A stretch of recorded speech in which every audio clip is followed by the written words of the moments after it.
Press the button then. Alright.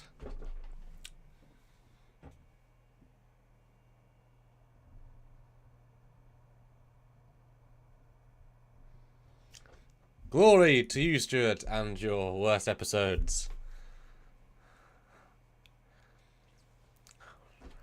Well, that'd be more like there's a sort of side giant. I've got to get.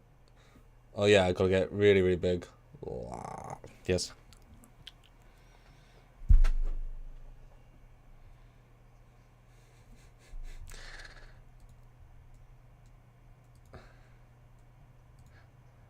Oh, looks like didn't go live. Okay, okay, good. Ignore me, just didn't carry over. Yes. This one was real tricky, Stuart. This one was real tricky. This one was shockingly tricky.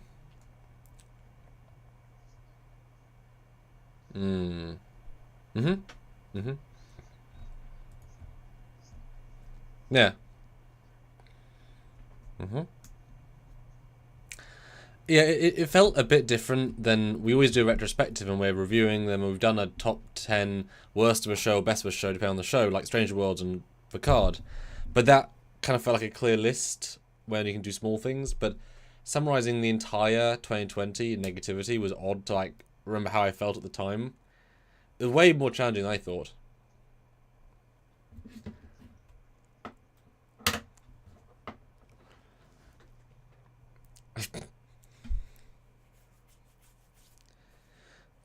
And we have done those, the retrospectives, or at least for Picard. Yeah.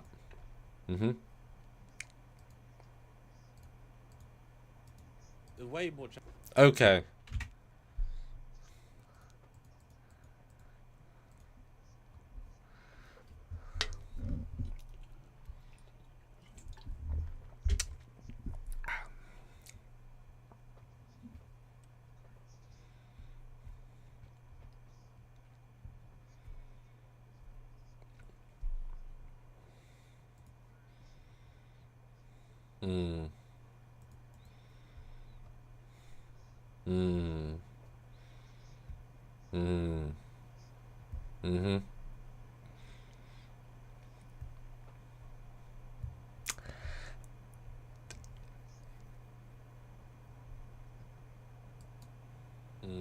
Oh. I thought you checked it and it was fine.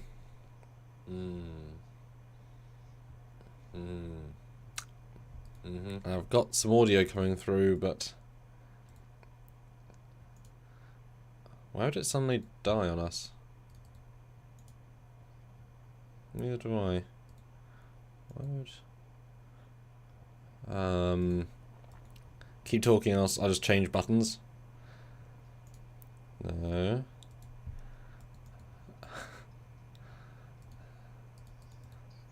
No.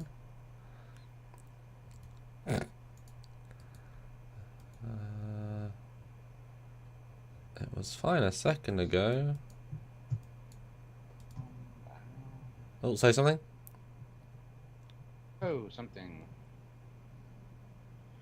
I mean, there's a noise. Something? Go loud for a second. Loud. Yeah, that must be you. Okay. Hello? Okay, that's... Well, it was fine. Well, I'll have to let them tell us if they can hear me or not. Yes. Can you hear me now? Am I muted as well? No, they're just saying that they can't hear me. Because I just put on the stream and I can't hear either of us. That just might be me. I don't know what to tell you, man. No. It was working fine a second before we went live. Tell us that it should have synced up now, guys. Can you hear us? They can all hear us now, I guess. William J says I can hear, no need to shout. Good now. Okay, good. There you go.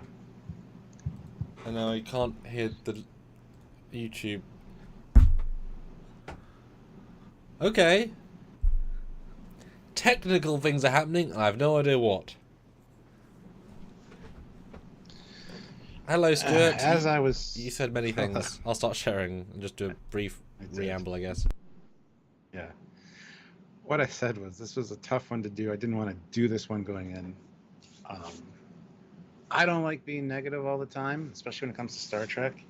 And like Decepticon Raider said, a top 10 worst, it needs to be 2 parts. 10 for Discovery, 8 for Picard.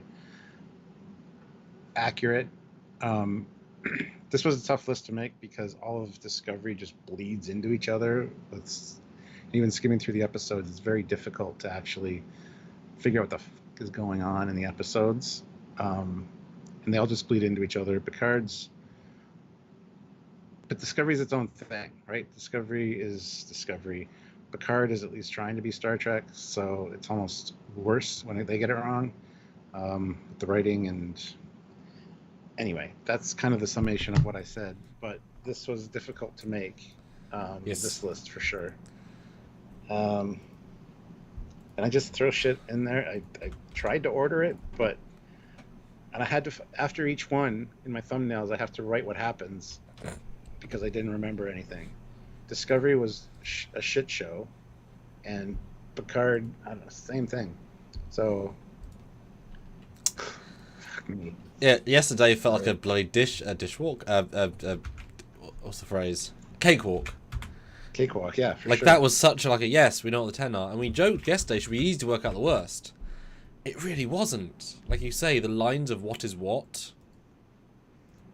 is so unbelievably difficult to connect. Especially when Discovery, like looking at the episodes, it's the same rooms. It's either on the starbase or on Discovery Bridge. And it's like, but is that it? Is that all we're meant to see from this season? And it's interesting because like we did review them all 100% fully, 100% fairly. Nothing was left out. We did our spoiler free, or we did first reaction, full edge review, full live review, every single episode. But so little of that season has made any impact in my brain. That is entirely a that's them, that's on them, to make it that uninteresting and unwhatevering. Because that is the first time. Every other season, to the most part, we can work out. I think they're all, but the first time they've been entirely. It's a black. It is whatever the ship was called. It's a DMC. What's it called? EMB. DLS. It's the DMA. DMA. It's like a black hole of bullshit of like I don't know. When you skim them like one after another, you realize it's the same sets, the same color grade. Only so little happens. Like, and you skim through one episode saying, what actually happened in this episode? Without the subtlety of the character stuff, you're like, Nothing. well, they got from here to here, huh? It was a really odd experience to go in. Just becomes a lot easier, but in a similar vein, you're like, is that all that happened this episode? Is that all? Yep. Really? Yep. Really?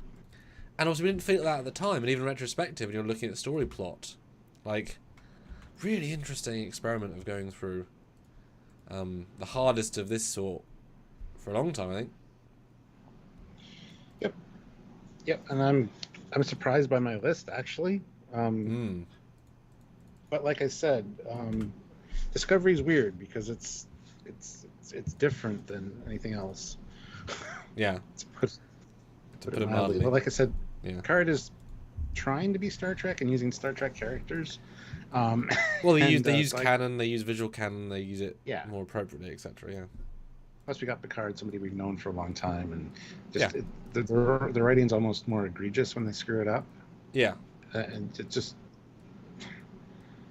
Discovery's always been its own thing. It's always kind of been outside the box almost. So, yeah, I don't want to give anything away with my list, but I'll talk about it as we go, I guess. But oh my god, I'm surprised by my results. And no one's going to say, or no one should say, like yesterday, oh, wait until the last two Prodigy come out. No, they'll be much better. I have no worry this is going to be. Those two are going to form this list, so do not worry. But I'm going to start a poll, Stuart. Talk to the fans about wonderful things. Well, 40 people here, 26 likes, hit that like button. I'm not looking forward to this live. I don't have much to say about each of these episodes, so and I don't like being negative all the time. I like to look for the good in stuff, but anyway, hit that like button, super chat in with your thoughts, your least favorite moments, any of that stuff. We want to hear it, so and it helps out the channel. So anything you guys can super chat in would be greatly appreciated. You know the routine, guys. If you want to join the channel, please do. Patreon is also a thing, or check out the description below with all of the links for Teespring and TeePublic. All right, radical new poll, Stuart. Check it out. Do you remember Discovery Season 4? Yes, memorable season. No, unmemorable season. And last option, I didn't watch it. So weird. So weird. I couldn't even remember thinking what I thought at the time of a lot of the Discovery episodes. That's how memorable they were. Like, my first reaction is kind of lost. Mm-hmm. Like, a couple, yes, but... yeah. And I didn't have the time to sit down and watch them. Like, well, of course not, yeah. I was scrolling through them, trying to figure out what the fuck happened, and trying to, like, decide which one should go on this list, and it's like... ugh. Oh, my God. And it's not to say the season's bad, it's just, like... Decepticon Raiders right, though. 2 parts. Wow. Yeah. So, Stuart, I'll go first just because we went first yesterday. Only fair. Yes, please. And I will say that I have cheated. I've done a Stuart in this. Wow. Okay. Yes. Because I had to. I had to, Stuart. My soul was being crushed like a tin can. As we resize the box, I forgot to do. 1 second. Well, Merry Christmas, everyone. Hope you're all having a nice holiday season. Yes. My number 10 worst episode of Star Trek 2022 is all of Discovery Season 4. Yeah. Because... I was going to do that as number 1. Yep. Yep. Because I don't, as we teased, I don't remember the season enough, despite watching. I literally went through my archive. I skimmed every episode 5 times. Because by the time I finished skimming, I had forgotten all the plot points because they weren't sticking in my brain. And if I've done that, it must be bad. Because I did not like the season, I liked it okay. So having I had to write them down each as they happen. So I honestly think it would be impossible for me to go in. There's one episode on this list that actually is an episode on this list. One has truly garnered my dislike. But the rest are so nonsensical that just overall... let's get my 10 slot because I've thrown that out the window because unmemorable is also memorable. Each of these left 9 is a reason why I like them less. One is Discovery, the rest are not Discovery because I just could not think about them enough and clear enough in my brain to even comprehend. They were that uninteresting and not so good. So overall, Discovery Season 4 is my 10th worst Trek episode of 2022. I did a Stuart. I did a Stuart. You did. Now it's time for another Stuart because it's ad time. Oh. Why is that not working? There we go. All right, yeah, so that's fair. I mean, I was gonna do that as my number 1, just all Discovery. But then I watched through, and there's some points it's like that's pretty good. Yeah, that's all right. That's why I got 10 for me because it's more of a joke answer. Because I just, yeah. Yeah. Oh my God, I hate this episode. I didn't want to do this one. What's your number 10, Stuart? My number 10. People are gonna crucify me for it, but I really don't give a shit. I had to add it. Strange New Worlds, Season 1, Episode 9. And that is the Gorn episode. Aliens, Stuart. The Aliens episode, you mean? Yeah, all those who wander. Xenomorphs. I had to include this on the list because it destroyed the Gorn. As much as the worst episode of Strange New World is 1,000 times better than anything Discovery or Picard. This just ruined classic Star Trek Alien for me, and it's like, you need to fix that shit. So I had to at least mention it. It was going to be an honorable mention. I thought, no, I'm gonna pull a Stuart and put it as number 10. And here we are. So, yeah, it shouldn't be on the list, honestly, because everything else, Discovery-wise, is worse than the Strange New Worlds. But the poor Gorn, man, the poor Gorn. Stuart, this is my number 11. They got replaced. That would have been number 10 for just what you said. But I chose yes. All Discovery is overall less interesting. I agree with you. The single destroying of the Gorn as a species makes it a terrible episode in that regard. But this episode itself is great. except the entire Yeah. premise of the Gorn, which is the entire premise of the story, and of course the non-Constitution class. It's really well made, and it's a great kick bash of the sets, and the acting's really good. But there's a few core pillars that are just trash. But it was almost my number 10, Stuart. Almost the exact same logic. That's funny. Yep. Jasper Jedi says, I enjoyed the episode, but I definitely respect you for hating it. Okay, I don't hate it. I hate what they did to the Gorn. Yes. Like Samuel just said, the episode's not bad. If you just had any other alien there instead of a Gorn, It'd be great. Right. Yeah. So, or if they were a subspecies like a Gorn, like in Predator, the Predator dogs. You know, they've Gorn DNA, but it's something different. Might be a Gorn subspecies. Ooh! That's it. That's all you have to do. Or they're genetically modified Gorn, like aliens, to be aliens. They saw aliens in the 20th century and they made Gorn instead. Yep. So close, Joe. I was right on that tail. That's hilarious. Yep. But I really question putting this on here because honestly, Stranger Worlds is not bad at all. I know. But I know. Yep. But it's also the enjoyment factor, as we always say. Yep. And it's ruined the whole episode for me. Just that. It's just a bad choice by them, you know. And we know they're not going to fix it either. That's now. Oh, is it worse than the Klingons from Discovery Season 1? Ooh. Yes, because the Gorn aren't as prevalent in Trek. Mm. But it's right there with that. It's the same amount of disrespect. So yeah. Excellent. My number 9 is Fly Me to the Moon. Picard, Season 2, Episode 5. What happened in this one, Stuart? Do you even remember? I believe Fly Me to the Moon. I believe this is the one where they meet the lady and Sung talks to his daughter. And that's it. That's what happens in the episode. Okay, let me hold on here. How rubbish is that? I skimmed it. That's it. I have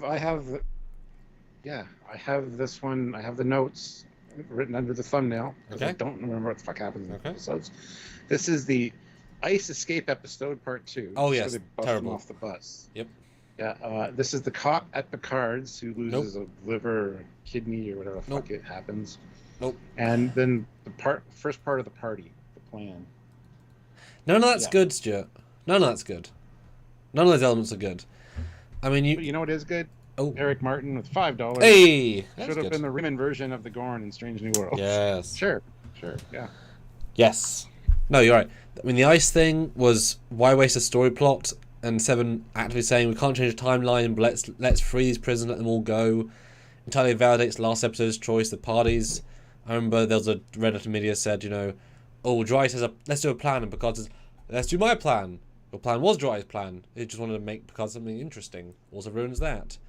Anything with the Sungs is dull and uninteresting. Having her be okay. It's just not good. Just a whole load of not good.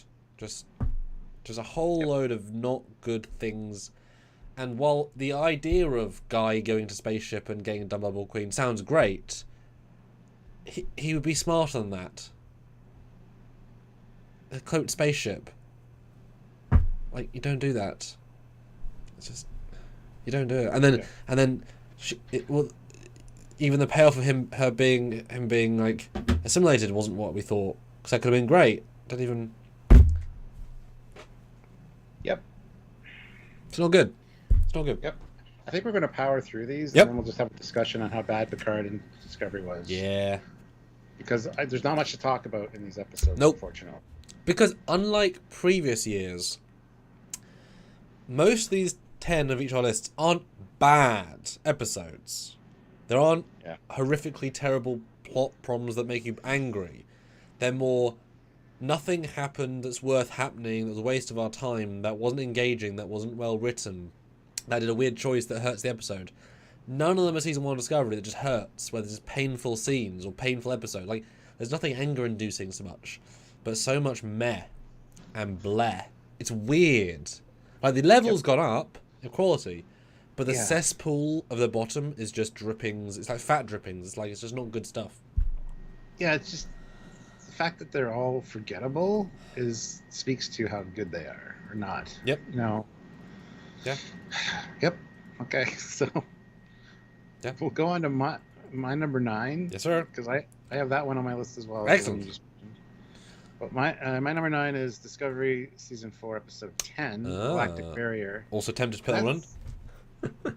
The main part of that is Tarka's backstory with his friend. I mean, sure, that's interesting enough, but I don't know. I don't even remember what the B plot was. I didn't write that down. They go into the Great Barrier, Stuart. Oh, well, it's not interesting. It's one that I remember watching and just like I want something to happen. And yes, you learn about Tarka's friend and stuff, I guess. And a lot of people might argue that that's probably some of the best writing in that season. But I didn't really super enjoy it. So, yeah. And I don't remember the. I think this is the one they get to the barrier, though. No, they go through it right at the end. Oh, do they? Yeah, right at the end, though. Mm-hmm. And then the next one is like what's kind of beyond. So. Yes. Mm-hmm. Yeah. That's all I have to say. It was also on my shortlist, Stuart, because I skimmed it. It just didn't get there because I do remember Tarka's story being good, but it was like, why is it this late? Holy shit. Yeah. This should have been 2/3 as long in episode 6, not very long in episode 10. And the backstory comes from when Book and him go to the planet, and there's like dragging their feet of like, but we just had will they, won't they be evil? Will they, won't they be evil? Will they, won't be evil? Let's drag our feet even further. And then, of course, how the hell are they going to get across the... Oh, we did it. But you can't have them sideline to go somewhere else and Discovery get past the Great Barrier, and then Tarka do it instantly. But they did. Like, it entirely... Like, we thought, oh, great, they're not going to be in the last half of the season. That's really interesting. No, they're fine. They're there. Whatever. But also, I didn't include it because the CG of them going through the barrier was cool. While entirely unbelievable, it was cool and was nicely done. So those 2 points gave it just above. But yeah, it was definitely on the list of, like... Oh. It was a missed opportunities, and like this should have been episode 5. Well, if you take 10. Visuals into account, then yes, Discovery is way better than Picard, because at least they have visuals. Sometimes, yes, yeah. At least they have effects. I mean, Picard was all in the past, so there's nothing happening. Yeah, so. Yeah. Which also might be why Discovery is not on this list except 1, because it holds up in other interesting ways. Yeah, you'd be surprised how many Picard are on my list as compared to Discovery. But anyway, Eric Martin, $5. This is like a Star Trek version of the Limbo game. How low can you go? It's a very odd experience, this one. Very odd. Yeah. Remember, we did not do retrospective season 4 Discovery on purpose. We didn't want to. Yeah. My number... want to relive it, but we had to for this freaking episode. Yes, for this one, yeah. the trauma gossip entry, Stuart. My number 8, though, is... I had to include it because I'm taking Discovery out of the equation. Prodigy! Season 1, Episode 9. A Moral Star Part 1. Now, this one was annoying because... I obviously skimmed it. This is when they go and meet the Diviner. That's the story. That's the episode. I summed it up. That's all that happens. They get a message at the start. From the Diviner to them. They go back to Tars Lamora. They make a deal with Diviner. He breaks it. He leaves. The end of the episode. That's 100% the storyline. Now, I understand it's part 1 and part 2. But if that's it, that's not good enough. Especially as I remember we were thinking, how exactly are they communicating with the ship and not taking over? They already had Dreadnought talk to them. How are they doing that but not taking over? That seems unlikely. They can pinpoint, talk to him. Why they trust the Diviner? That's illogical. Like none of those sequences, and they had no plan. Their plan was to go there and trust him, because they had to have the next episode happen. Mm-hmm. And that's it. That's it. There's nothing else to it. Now the next episode is also not very good because of like Dreadnought being killed instantly, but it had the great Diviner backstory scene, and that's really good. And this also ends on the worst, like, let's go find the problem. Cut. Because it's part 1 of part 2, but it's such an ill-formed part 1 that it's just not good. Yeah. Yeah. And I want to be fair to all the shows and really deep down and go and be fair. So that one's just not good. And Subraxis says, El Capitan, when we did a video about the Gorn on our channel, we strove to reconcile the Alpha Canon depictions of the species in the beta canon, stating the Gorn are consist of several unique species. Yeah, we did the same thing. Yep. Or some kind of genetic modification or experiment gone wrong. But still. Yeah, we had loads of great ideas, but they're not canon, and they're not. It's not what they're intending to do clearly. So it doesn't matter what we think on that. It's like the Klingons. Like they're not. They weren't trying to be a cool another thing. They were just being fuck you, we're Klingons now. Like intent's important there, you know. Yeah, I didn't even consider putting any Prodigies on my list because I just enjoyed them immensely over any of this stuff. But like I said, I took Discovery out of the. Yeah, I know. But what do you think if this is the worst Prodigy episode for those things I just said? I would agree. Nothing happens. Yeah. Yep. All right. Number 8. Holy shit, this is going to go fast. Oh, Eric Martin saving us. $5. Story pitch for Discovery. Ooh. Very last episode. Shocking reveal. Entire series was a holonob. Nah, that's like a dream. No, bring back Frakes and say, computer, change to conventional aesthetics, and everyone goes TOS. Perfect. Sorry, was I the wrong filter the whole time? Oops. Yeah. That'd be hilarious, yeah. Yeah, it would be, yeah. Because then you have right. the cake and eat it too. You can say Discovery is its own aesthetic because Riker made it go weird. And then he still has TNG costume, Stuart. It's like he dyes his hair, back in the uniform, even big, or maybe smaller. And they bring back Marina and Frakes. It's still Pegasus, Stuart. It's still Pegasus. They're back in freaking uniform. The sets are rebuilt for a third time, and then we edit Pegasus back again to now be a 90-minute episode with new clips of like his 80s, 60s, and 40s. And it's like it keeps becoming new. Do that. Season 9 of Discovery, just like throw in a new Pegasus subplot.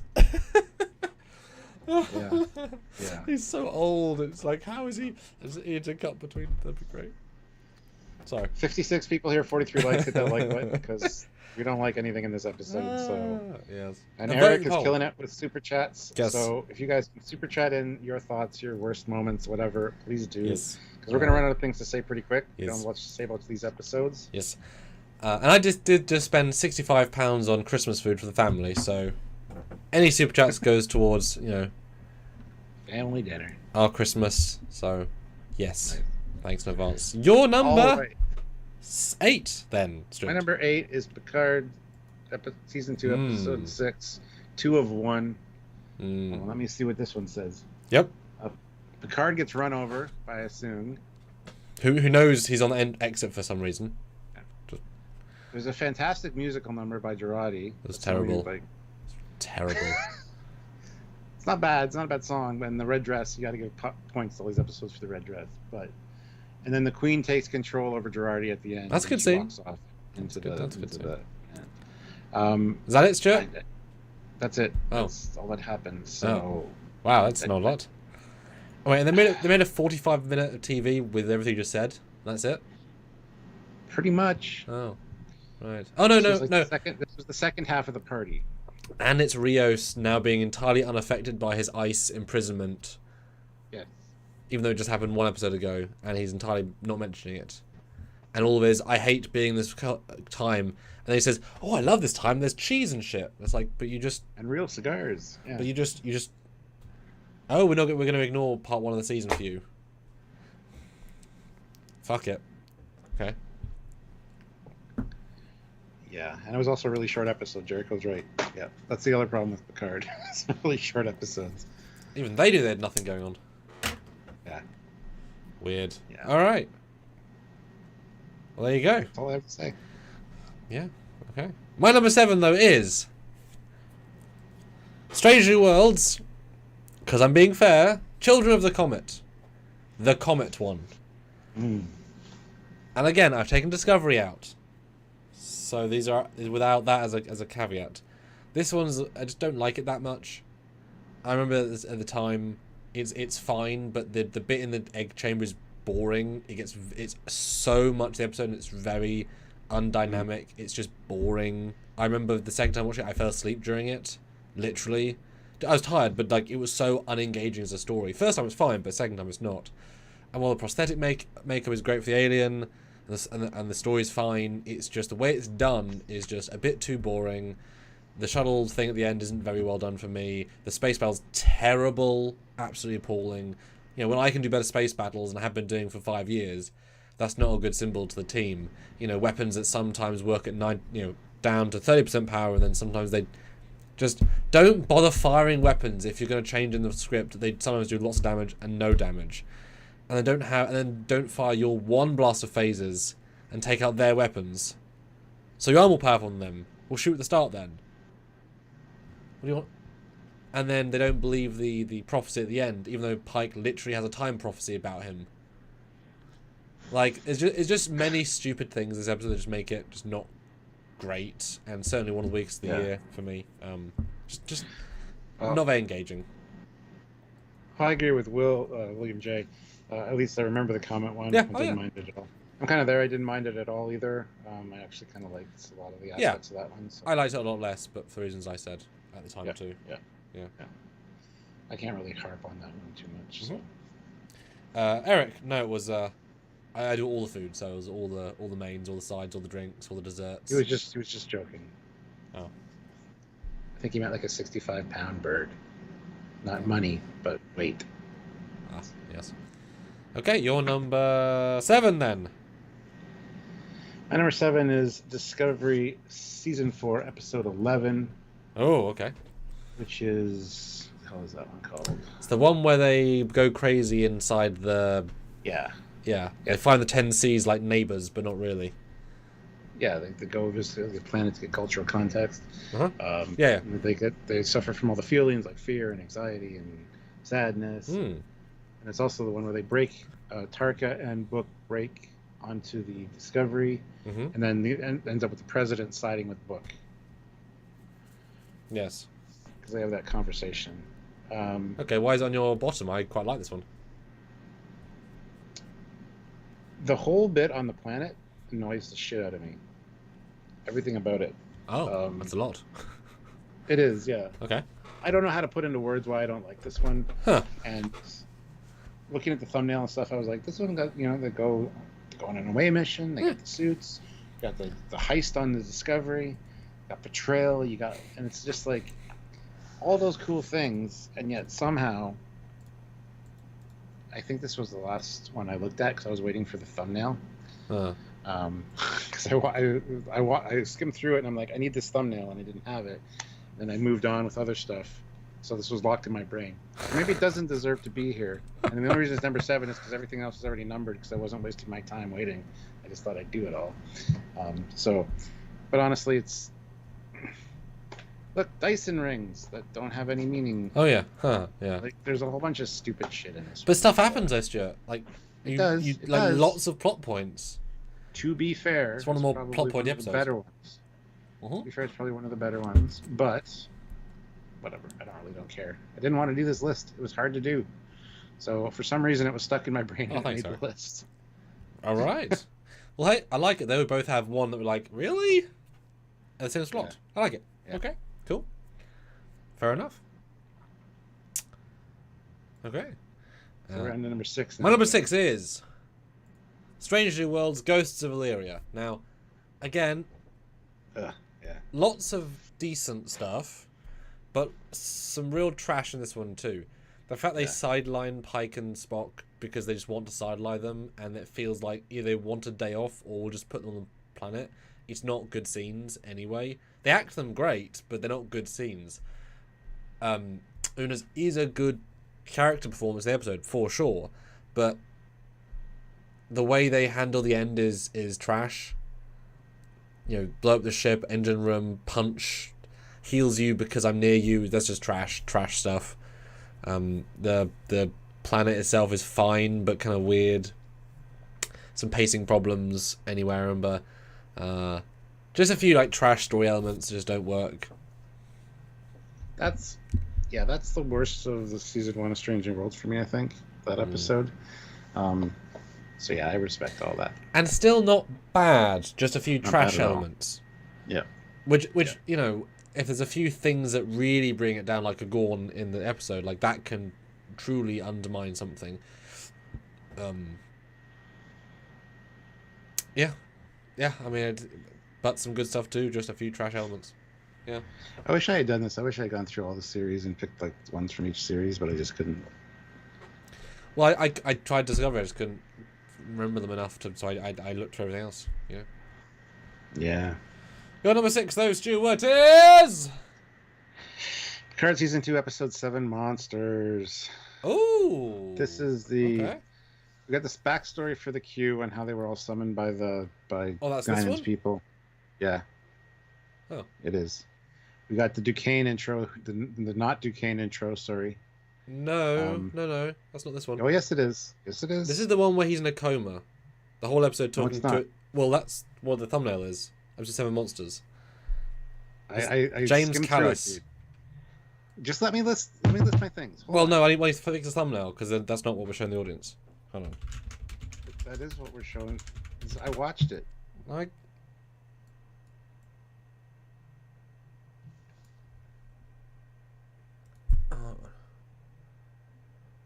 Callis is in more than one.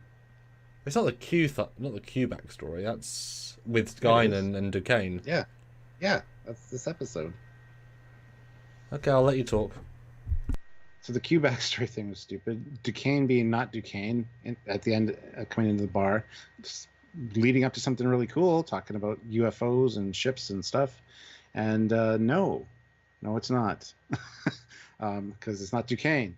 And the last thing I had was the flashback of the kid in the basement. I hated the whole flashback shit. I'm not a huge fan of that stuff anyway. So seeing young Picard being traumatized by being chased through the basement of Chateau Picard by his dad, even though his dad was the good guy, just didn't do it for me. So, yep, that's it. Yeah, this is not on my list because I liked James Callis so much in his uniform, and I like, and that's why I was hesitant to put this on because of him. But and I like the redress of, because this is just Picard's ready room for the Nest Arena, but we never see it, so it's not a real set that we know. But they make it look interesting, and there's Eaglemoss stuff, and the story's okay with. I mean, not what else were chosen for Picard's backstory, but you know, it's a thing. I hated the backstory stuff. You know that. Thing. But look, first contact con badge. That's nice. Yeah. My number 5, Stuart, is Jesus Christ. Prodigy again. We just had it. Episode 15, the one with the Romulans. The Romulan escape and Lillian Dahl's backstory. Which is sad that, ironically, we just had one that was almost got top 10 that just came out. This is like the one before that. So this one gets on the list because the plot holiness of it is so strong. The fact that graphics don't like this is a visual show. You know, you can argue on set with Picard they didn't have time to make a graphic that appeared on a monitor in the background or it's wrong. This is an animated show where everything's made 100% from scratch, goes through many layers of previs, many layers of prep. So mistakes are far more baked in than a live action show, which is more accidental, right? Like Burnham, Holly, and Phase are wrong. Like just whatever, fine. So the fact that they entirely got the maps wrong, where and what they were, because it's wrong, it's just not like even seeing later episodes, they were in the neutral zone, the Romans weren't there, even though they were shown to be there. Just it's not when stuff doesn't work, it breaks all the enjoyment of the episode. So everything with the Romans doesn't work from the start. The fact that they have Picard guns, a bit annoying but fine. The fact there's no Romulan agent on the ship is unbelievable entirely. The fact they don't disable the ship, why disable the people on the ship if you're not going to disable the ship as well? Don't bother dealing with the ship then in the plot. Don't do it. Stupid plot point, didn't work. Okuda then leaving, dumb, fine. Dahl stuff's fine. But all the Romulan stuff is bad, I think. I will say that. And the fight on the elevator thing, it's dumb. It doesn't work. You know, they're firing the lasers and yet not, and then Lies lightning hit but not, and then it's just dumb. It's just not well thought out. From across the neutral zone.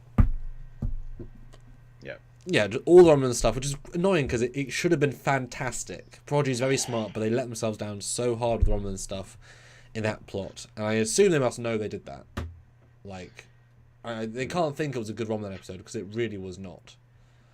That would be another of my least favorite Prodigy episodes this season for sure. Yeah, and when the Romulans are like a good half the episode, it's all pretty bad. That's a big chunk of bad.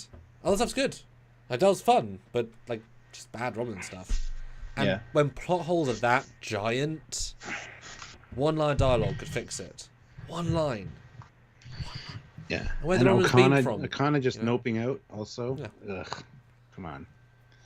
Yeah. Hopefully that gets paid off in the next 2 episodes Yeah. and he comes back in some way, but Yeah. ugh. He'll come back. Yeah. All right. Your number 5, shit. My number 5 is already on your list. Hey. That is the Fly Me to the Moon. Again, the ice escape from the bus, the cop investigating Chateau Picard, and the first part of the party. We've already kind of discussed it, so. So why higher on your list than on my list, do you think?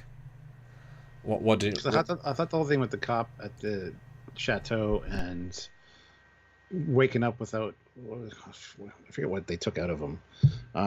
Yeah, like just, his liver, yeah. Yeah, it's just Kidneys. beyond stupid.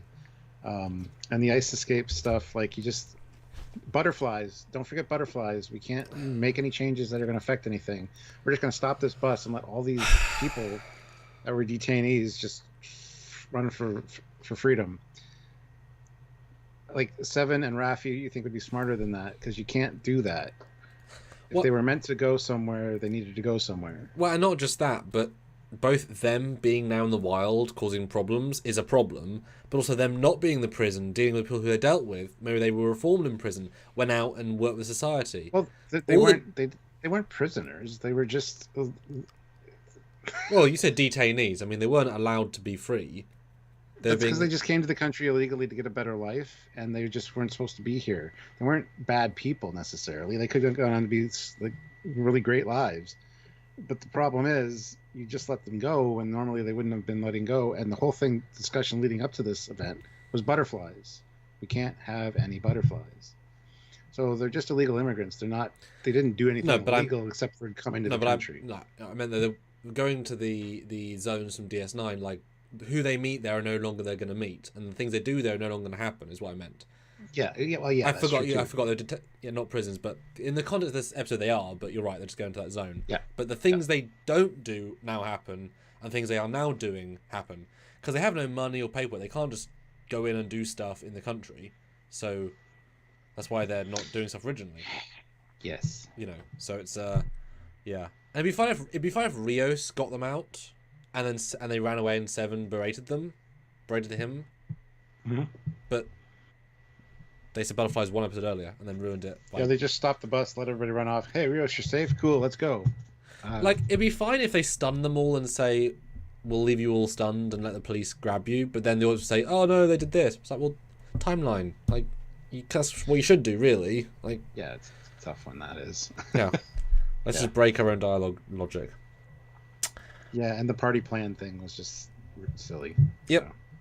And cheap. It all feels cheap. Yeah. My number 4, though, Stuart. We're getting to the heavy hitters here. Oh. The Discovery episode finally has a reference, a real Discovery episode. This is the poker episode, Stuart. It hits my number 4. Because... It's called All In, just so you know. It is. It was so boring I didn't put it in the thumbnail. That's how uninteresting it was. Now, it's fine as a one-watch episode, but it is like 45 minutes of the episode is just them doing pokery things, and there's some good lines, some good moments, some good looks, some good acting. Shove a third out the airlock.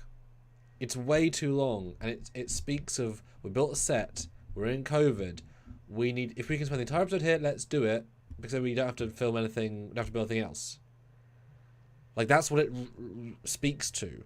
And it wasn't great. And the fact that, I remember they'd one establishing shot of the bar and it was half full and never another shot. So you never get a sense of the bar of it being full, of this hive of villainy, etc. It comes across really, really poor in that respect. And then Changeling is cool, but then not really used properly. And then there is no other plots I don't remember at all. But it's just nothing of worth. And you can have, like, Casino Royale, James Bond, is also a very long and slightly dull poker game. But it rides that line of being engaging, that it just keeps you on the edge of is this boring? Death, let's kill him. Okay, fine, he's dead. Oh, he's back. Because that's also like 30 minutes of a poker game. But it straddles that line. This does not. So this absolutely is the worst of the season Discovery-wise for this regard. I totally agree with you. Yeah. Memorably not good. Hi, Jason. Fair enough. Fair enough. I'll have something to say about that later. Yes, and Gorgonzola, yes, I've had Stranger Worlds. No low decks, though. I will say there's no low decks on my list because they're all either average or good. I didn't think any were bad. Yeah. Not compared to these ones. Well, my number 4. Hold on. Hey guys, super chat your thoughts. We'd love to know your thoughts. We'll at least another $50 Season if we 2, can. episode 8, Mercy. Mercy, yes. This is one where Corey discovers the truth about her father with the augmented reality glasses. There's the interrogation by Not Duquesne, which is actually pretty good. There's the whole weird Q thing where Q's kind of like there but doesn't talk to Picard, talks to Guinan. And he's not Q. It's a really weird. He's FBI agent. It's out of character. Yeah, it's weird. And also the Q and Soong team up at the end, which Q's motivations are like all over the place in this show. Not just this episode, but the entire show. I don't understand what happened in this episode. So, yeah, and then Corey discovering the truth about her father is like a major chunk of it, and I just don't care. So, there you go. I may or may not talk about this as well, Stuart. Okay, fair enough. We're getting to the high numbers here, guys. Yeah. Speaking of high numbers, we would like some super chats if able, so please super chat in any opinions you have about the worst that happened this in 2022. Yes. And also hit that like button. There were 62 people here and 51 likes, so. And 85 votes as well, which is pretty good for this poll in 36 minutes. So I'd like to read out and do a new one. So do you remember Discovery Season 4? 49% no.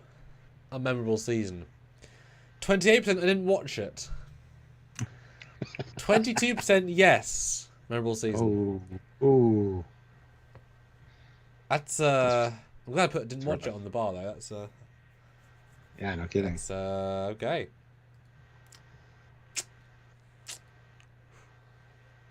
Your next poll should be what was worth, Picard Season 2 or Discovery Season 4. We already had that yesterday in Picard 1, remember? Oh, yeah, that's right. By a substantial margin. Right, let me throw a new poll there. Give me a second. Okay. Yeah, let me just remind you guys again. If you can super chat in, please do. We really appreciate it. I know it's a bad time of year and all that, but if you're able to, anything would be appreciated. We do want to hear your thoughts. We do read them all on the air, so you can make us say anything like Discovery Season 4 was the best episode or the best season of Star Trek ever.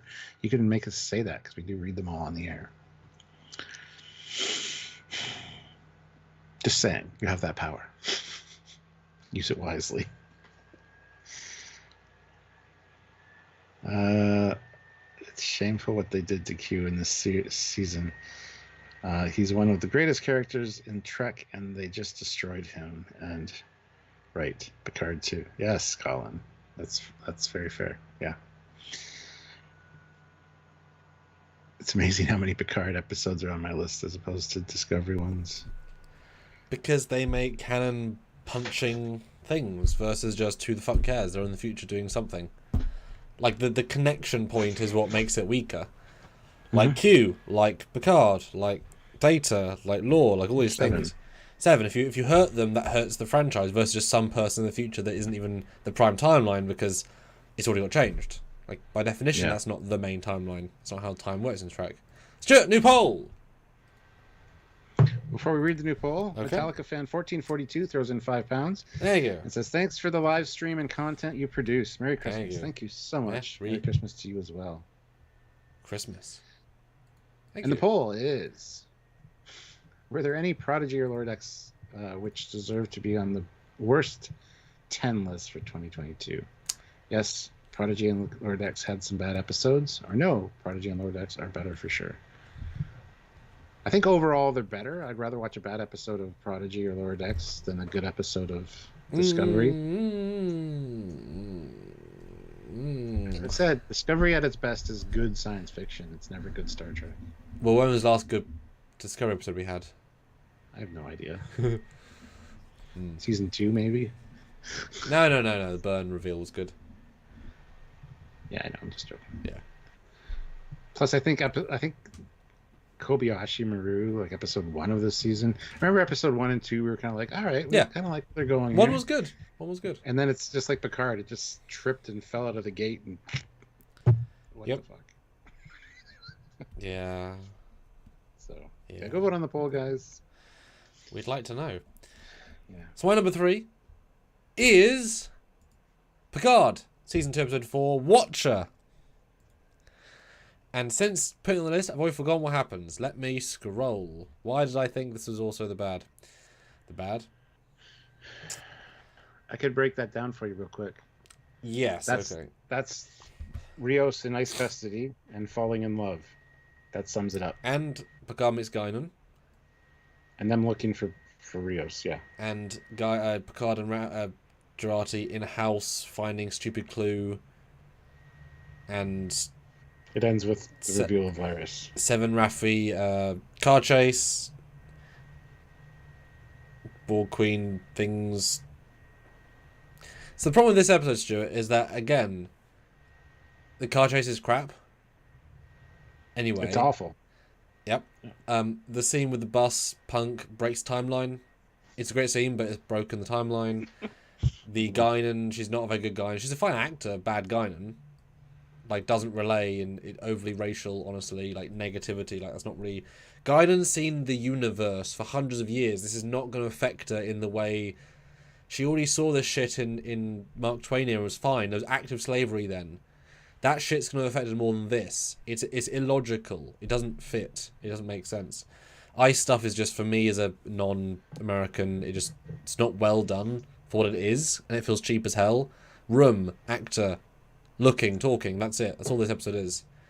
Car chase was really bad. The Borg Queen stuff was good.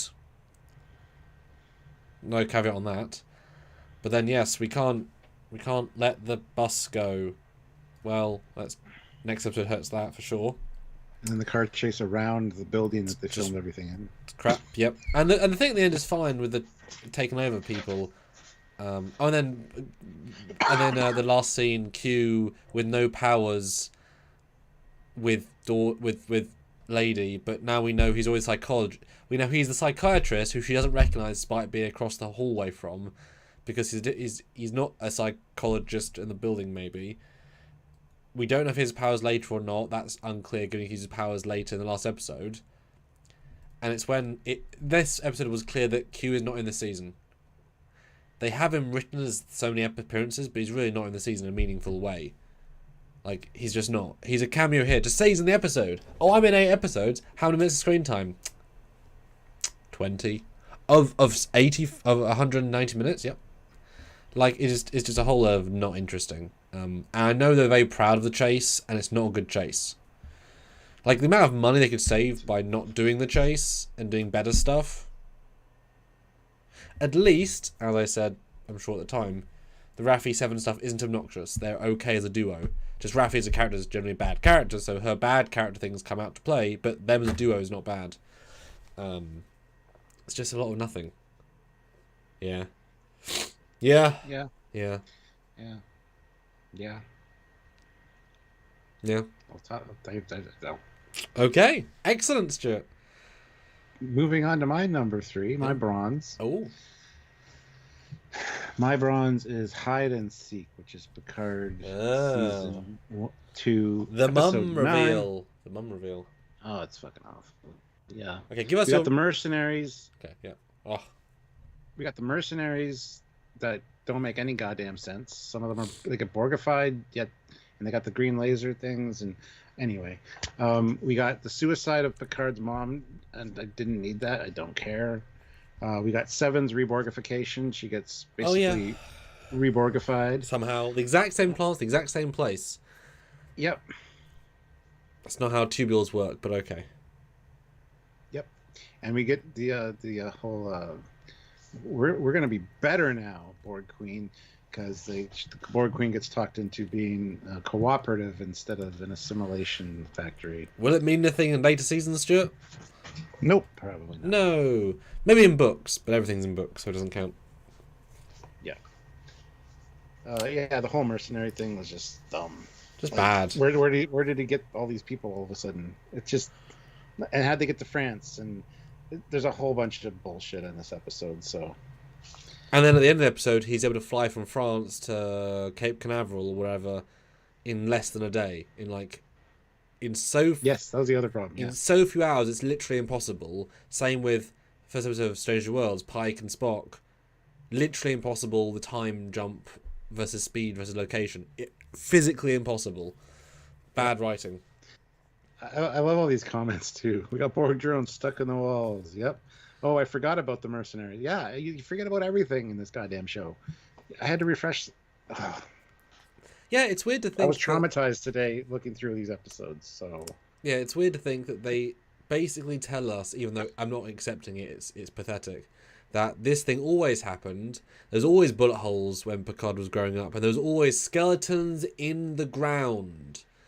So, I mean, my goodness, are you joking? Because nanoprobes were in the ground. Human flesh. Do you not think at no point has Shadow Picard never been scanned, and they found 100 remains of dead people, all of which have cybernetic enhancements, all of which are active? If this always happened, then there's literally all that tech in. I know it's a quaint little French village shit, but no, that's not how that works. I'm sure Earth does regular sweeps. I'm sure there's a sweep at some point when like the Borg became a threat, they scanned Earth for Borg technology just in case. Why wouldn't you? Why wouldn't you?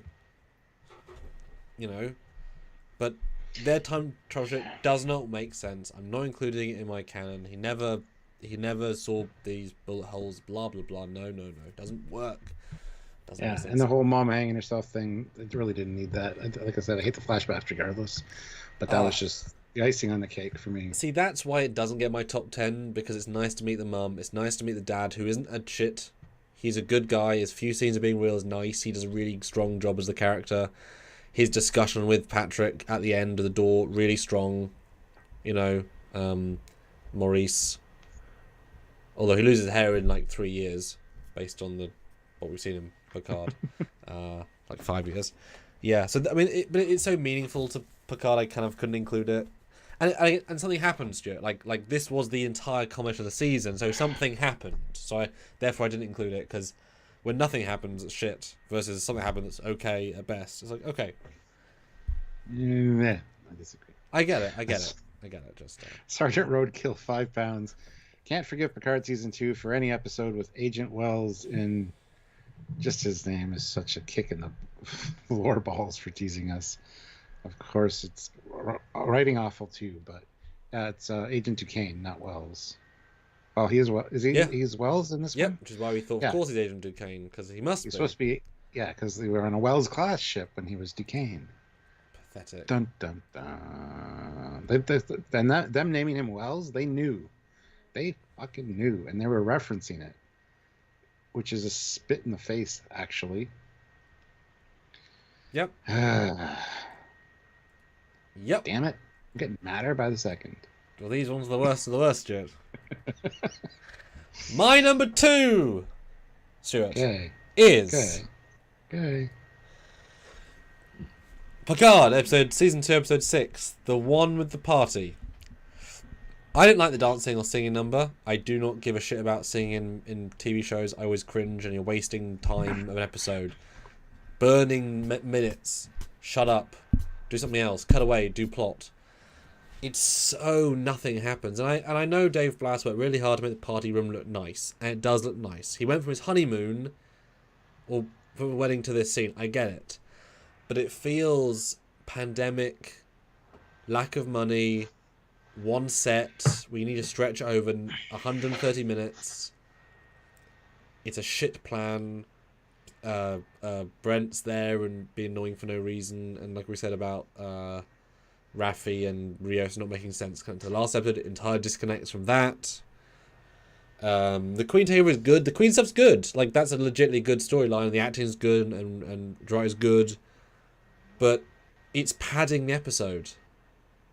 It just, like, it should have been, like, compound the season down to 7 episodes, 6 episodes. This is one of those big, like, why are we filling it with so little? And then, yes, of course, the ending, getting hit by a car. He does not know where Picard is. Why would he hit him? If he wants to kill him, kill him. Or, like, I mean, if he wants to kill the lady, get out your car, shoot her or strangle her. Like, there's going to be security cameras watch your car hit them. If you need to kill the girl, once you've hit Picard, oh no, I failed. Get out, crowbar, you lady, Picard. They're both dead. You've throw succeeded. The car in reverse. Yeah, but I mean, she can avoid that. Like, it is to kill her, not him. His entire life is on the line. Get out of the car, go murder them. Him leaving means there's now a witness and a survivor. Just murder them both. It's illogical. It's entirely... I know you could say he's not a murderer. He trying to run her over, trying to kill her, so he is a murderer. Like, this entire scene is to murder. It's just a stupid episode that is just... It could be 2 scenes, 3 scenes. I know red dress does not save it. Makes it more watchable, though. Well, in this version, I didn't have to watch it, so the pissy off just came through. All right, moving on. I already talked about that one. That was my number. What the hell was that? My number 6? Me off. Well, that was my number 8. Oh. Yeah. Pissed me off. What's your number 2, Stuart? My number 2 we've also already talked about, which is Picard season 2, episode 4, Watcher. Hey, why do you not like it? Well, the whole him being in ICE custody the whole time, having a chat with what's her name, falling in love with her, and just it's nothing happens. Nothing happens. And as you said, the chase was awful. The car chase, the locations, the way it was filmed, it was not done well. Honestly, the lack of money was apparent. Yeah, they had a cool rig on a camera following them, like an overhead crane thing, but still. And it's not even. And they're proud of that, you said? Yeah. Well, it's because it was the Back to the Future ladies TV episode, one of her 2. I can't remember her name. And Leah Thompson. Thank you. And she's not a bad director. Like, with Kenobi, you could tell the director was garbage at action. Like, that was viscerally visible. It was more a case of they couldn't afford to make a scene that interesting. It was a different sort of bad. It wasn't lack of creativity bad, it was lack of what they could do bad. So just don't try and do it then. Or make it smaller. And then beam me out at the end, like, well who like, the police would say, well, who stole the car? Like, at least drive into something and then walk out and say they must have fled. But you can't just have the thing stop and then no one's there. Like, who drove the car then? The chase. What else do you not like it, Stuart? That's it. Okay. Most of it is him in ICE custody, talking about the future, talking about his crazy admiral that's a robot, and which is kind of funny. Yeah. It just all means nothing essentially, and then this is where he kind of falls in love with what's her name, Teresa. Their conversation, and I don't really give a shit about Teresa. That stuff. That's it. And it's sad because the acting's good. Like, the actors are doing their best, and the dialogue isn't necessarily bad. It's just should be 1/3 as long. In a different episode with a point. Having a point is usually important in these things, and unfortunately, most of what we're talking about isn't. But we did get a a PayPal from Chaotica1. He sent us $50 via PayPal, and says Happy Holidays. Thank you so much. That is greatly appreciated. Very greatly. Merry Christmas to you indeed. Thank you. They're going to go back and watch this countdown from the beginning because I just got here. So you can watch us get more frustrated because we are actually getting more frustrated. I'm getting angry. Yeah, it's surprisingly visceral, Stuart. Yeah, that's why I didn't want to do this one. I was not looking forward to today. I had time yesterday to kind of work up this list, and I'm like, no, I'm going to put it off till today, and then I had to do it, and it was just frustrating. I had a great time with them. I hate you for suggesting it. Yes. Yesterday was fun. The best moment is like, boom. They all fell into place. Boom. Hey, easy. This one was painful. Let your hate flow through you. Use it. It makes you more powerful than you ever could imagine. And what's it say? What's it say that there's more Picard on my list than Discovery? Mine too. Because I kind of did the same thing you did. I kind of ignored all the Discovery because it's just kind of shit. I wish I would have thought of what you did. Because I considered putting it as number one as the worst, just all of Discovery. But yeah. Area 51, $5. New show idea. Star Trek. Nothing happens. That'd be a great show. Sure. I could write that so easily. I could just write just two actors sitting in a lawn talking, and I'd probably better than this. Sorry. You could have Star Trek Nothing Happens. It takes place from the moon, from like Tycho City. All you see is the camera that's looking up at Earth, and you see space dock, and you see ships. And someone's drinking That's tea. the whole episode. It's just... No, you don't see anybody. Oh. You see the space shot. You see ships in the distance, and that's even probably more interesting. Yeah, I was gonna say, yeah.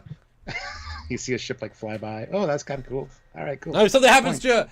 Something happened in season 2. God. Metallica fan. For me, it was Aaron Waltke's episode Kobayashi, and for Stuart, it was Aaron Waltke's episode, the one with TOS. All the World is Stage. There we go. TOS. Yeah. So Aaron Waltke won both of our number ones, which is kind of insane. Yeah. Okay, my number 1, Stuart. Are you ready for this? My least favourite episode of 2022 Star Trek is Picard, Season 2, Episode 8. The one with not Duquesne. Yeah, that's the one I had that too, didn't I? You did, yes. It was a few ago. That's why I didn't talk about it as much. Fucking bullshit. That was my number 4. Yeah. Fucking bullshit. The entire episode, Patrick is in a chair in a blank grey room. The entire episode. The fuck are you doing? Why are you wasting everyone's time? Why are you wasting our life? And the only interesting thing that happens is Q somehow gets in, as you said, talks to Guinan for some reason, tells her the reason for the season, which doesn't really make sense and doesn't really work, then fucks off. You're thinking, how has he got connections with the FBI? He's not got a snap power. Did he snap credentials a few months ago with money and prestige? And he's both got documents for a NASA scientist, psychologist, and a thing. And he went to meet Sung by car. Has he got a car? Did he go on the bus? Has he got a limo? Where's his money? He hasn't got a wallet. Like, how is he doing things he's doing without his powers? Which we know he hasn't got, except when he has them again. And you can tell Lance is just annoyed by this point, like the lack of really being in the season. And Duquesne actor, fine actor. It's a single episode of its own story. Of a we don't care character in a we don't care era with a we don't care plot, which is a riff off Enterprise, which is a much better plot, inside a serialized season of Trek. The fuck is wrong with these people? It's as if they said, right, we're gonna spend money in the last 2 episodes. We need you to spend $10,000 on 40 minutes. And like, are you joking? Yeah, and you can't build new sets, but you can turn the back closet. We can take the stuff out. Janitor closet into your sets. Yeah, but we can take that shit out. Like, I'll get the intern to do it, right? And we'll put people in there. Patrick also has a bit of a bad knee, so he can't walk or do much. So he has to sit down. But you've got Delancey. He needs to be in this episode because he's being paid to be, so he's there. But Picard and Delancey cannot be face to face in this episode. Well, they can't film it the same day because they're busy with COVID shit. I don't know. What else happens? Because I mean that, and I'm not even. It's not even the fact that he's not Duquesne is the issue specifically, but that would have been an absolute saving grace of the season, and they just didn't care. And it's not just that, Stuart, but this is the episode where they also have Jurati and Thingy in a bloody fucking bullshit stupid alleyway for 10 minutes. Yeah. Again, we can't spend any money. Lot. Yeah. So we're just going to have it in an alleyway for the entire episode. And not just that, we're going to finish our subplot with the girl we just don't care about for entire episode 2. We don't care. It's not good. Elnor comes back for EMH Elnor, prequel Elnor with Raffi hitting him like a real bitch. Doesn't help the episode at all. None of the stuff with Vulcans is good. It's a waste of everyone's time and money. And then, and remember at the start as well, they're finally sweeping the glass after like 8 hours. Yes, that bothered me. Yeah. It's just trash. It's just so much trash. And they must know it's a crap episode except the acting. The acting is pretty good. And Duquesne really does his heart out. But this must be we have no money. We have no money at all. We have to just siphon all the money to pay for crack cocaine for our third producer. Like, he needs a crack or something.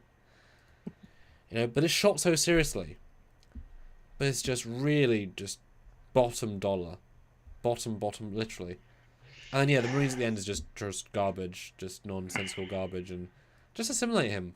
Like, if you're going to do it, it's just trash. Easily the worst of the year. And I was super excited for it, because we saw Duquesne, who's not Duquesne in the trailer.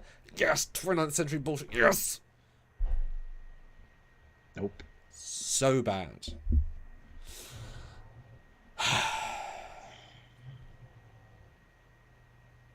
Tell us how you really feel. I did. Okay. Remember, they even said it's like Carbon Creek, but it's not. They could have got the guy from Carbon Creek back and made it even cooler. Like, there's things they could have done. None of it worked. There's just, a lot of wasted opportunities and potentials there, for sure. We can only spend $30,000, and we can't put any more than 4 days filming into it. Just. So your number 1 was my number 4. That's interesting. Yeah. You want to hear what my number 1 is? I'd love to.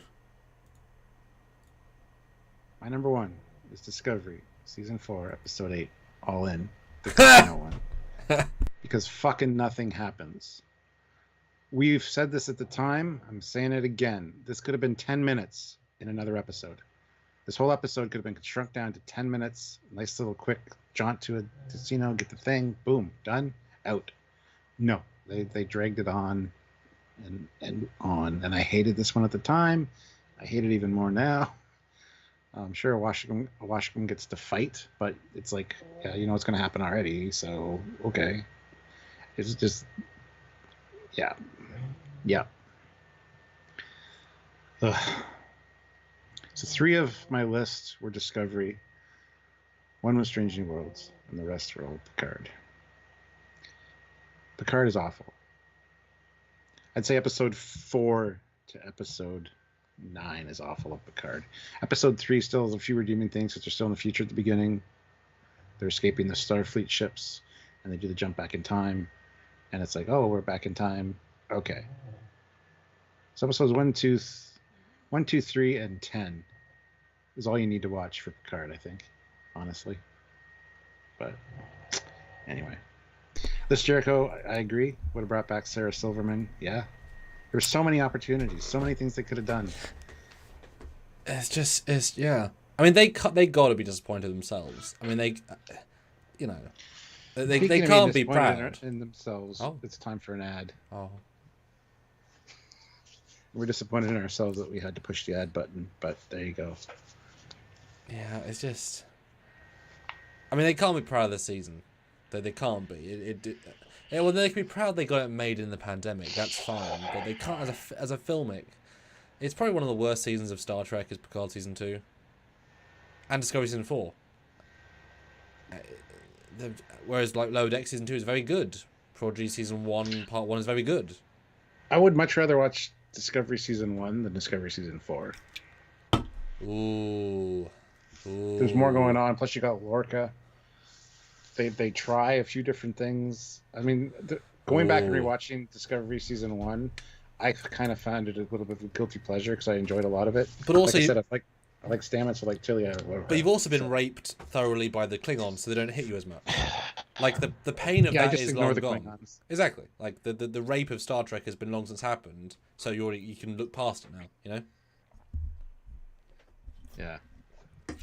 Yeah, it's tricky because I get mad by all the plot problems in season 1, but at least there's a plot. But it's because they keep changing it as they go. It's like, would you rather watch a bad movie than a boring movie? Like, yeah, I mean, season 1 is absolute dog shit, but there's some fun in it, but there's more plot holes and good plots. Season 4 is just one big line of... At least stuff's happening. It's not good in stuff, season though. 4. It's not good stuff, though. It's plot problems.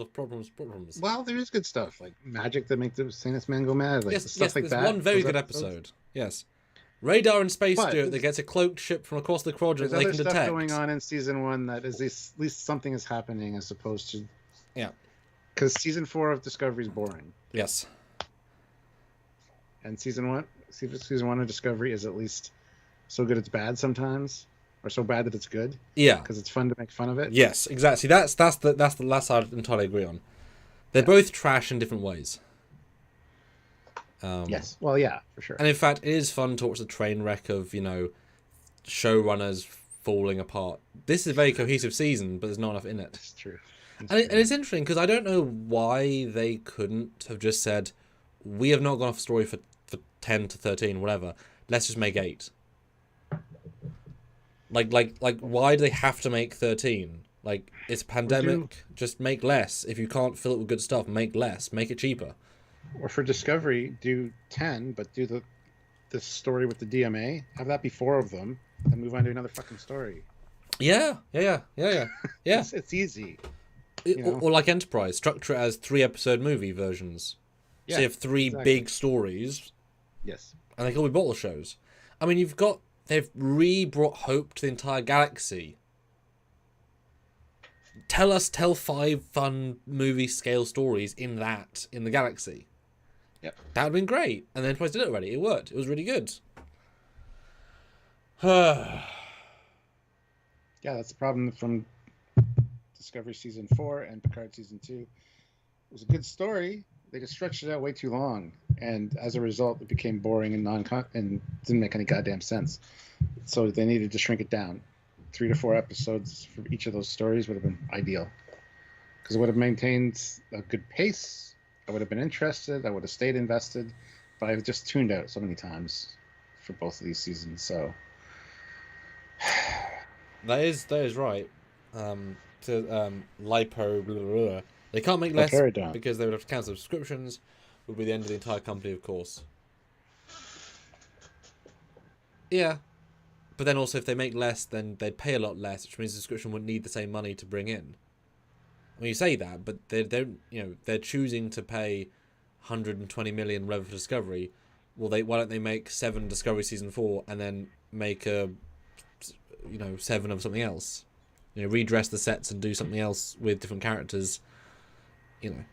Obviously it's contracts, but yeah. COVID contracts. I'm sure there's ways of going around that. Metallica fan 1442 throws in £5 with no comment, but thank you, much appreciated. It's a comment. And he goes on to say, he does go on to say a comment. What bugs me about Discovery every season is a galactic event. Why can't we just have a season of just reconnecting to Klingons, DS9, Cardassia, etc.? Amen. Let's see what's going on with the Klingons, at least in Discovery. Well, they've promised this year it's not another giant threat, so. And then what did they say before this last season? It's not a giant threat. It's a scientific thing. Yes. It's exploration and scientific. Yep. It's like, really? Wow, okay. Cool. Which is also galaxy destroying. Although, as it worked out, it's only like a small chunk of galaxy destroying. Like, yeah. It's not actually... Well, it almost destroyed Earth, obviously, which is quite dramatic, but... Dear me. So, voting in the poll, I want to close it out at 53 votes. Were there any Prodigy or Lower Decks which deserve to be the worst in the worst 10 list that we just did here? Yes, no, sorry, 70% says no, they're all better, and 30% for yes. And of course, I did include 2 Prodigy because they were the worst of Prodigy. And I want to be fair, I want to give a bit of a balanced batch. Well, I thought that too. I wanted to pick at least one from each show, but then I'm like, for me, it's the whole. I'd rather watch any episode of Prodigy or Strange New Worlds over any of this other shit again.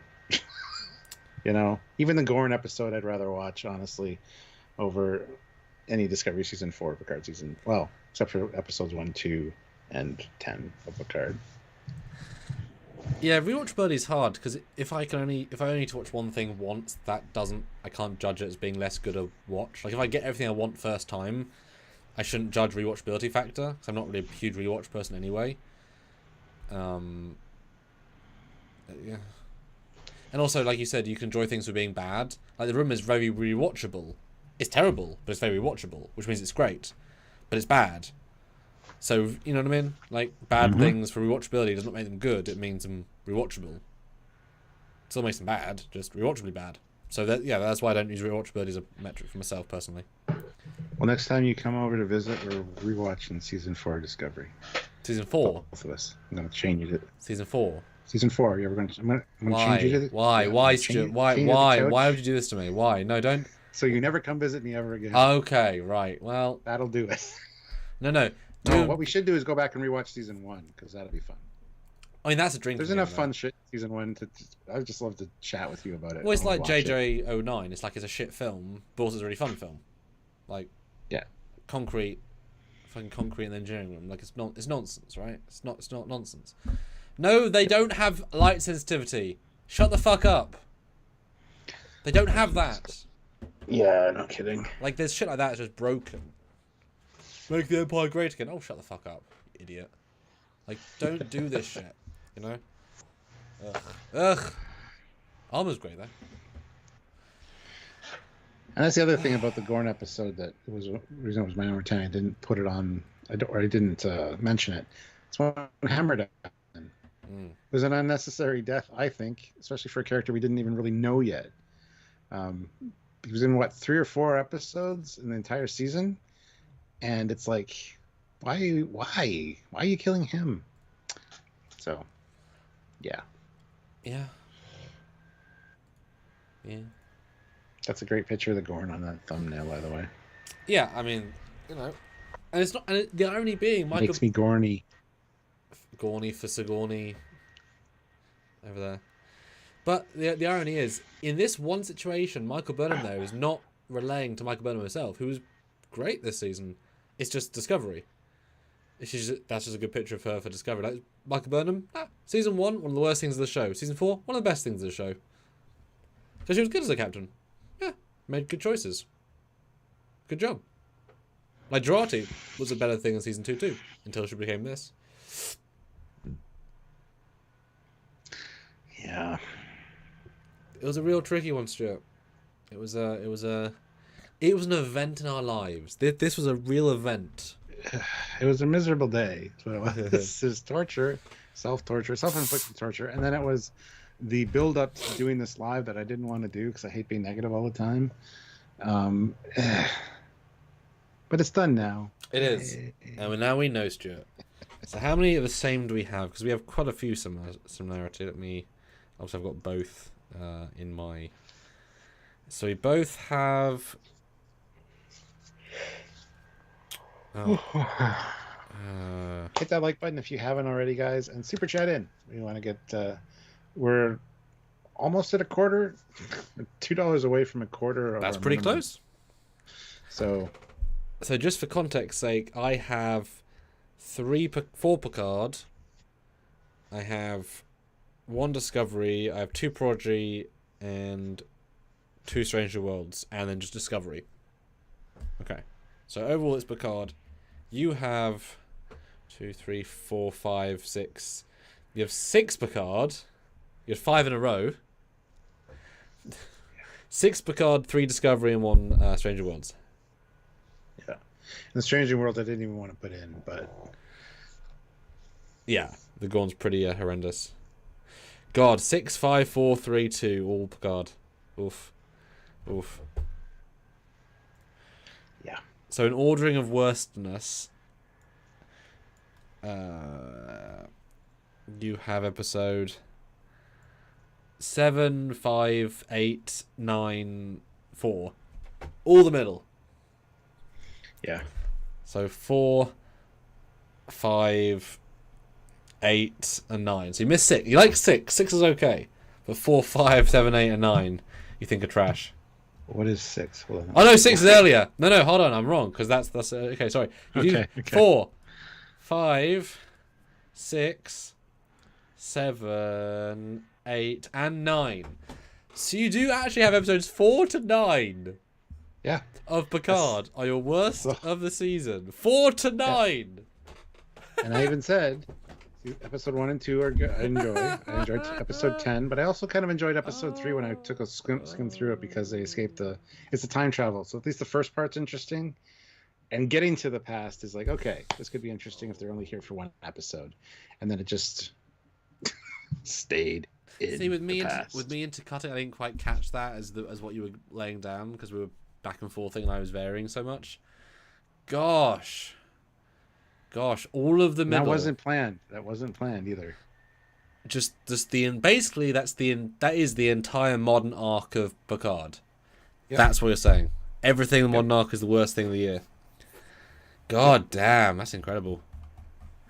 Whereas for me, it's 5, 4, and 6. Yeah, so 4, 5, and 6. So it's the middle of the middle I dislike the most. Wow. When they pad, yeah. Yeah. Wow. And Jasper Jedi throws it in $5. Thank you so much. Thank you. How much do you think we can blame season 4 on Discovery and season 2 of Picard on pandemic and hope for better in the future? There are ways to do pandemic stuff and not have it be bad. We watched a couple of shows that were that. Yeah. I do have hope for the future. Season 3 is supposedly a real step up for Picard. You can't step down any further, I don't think. So, would you rather watch season 1 of Picard or season 2?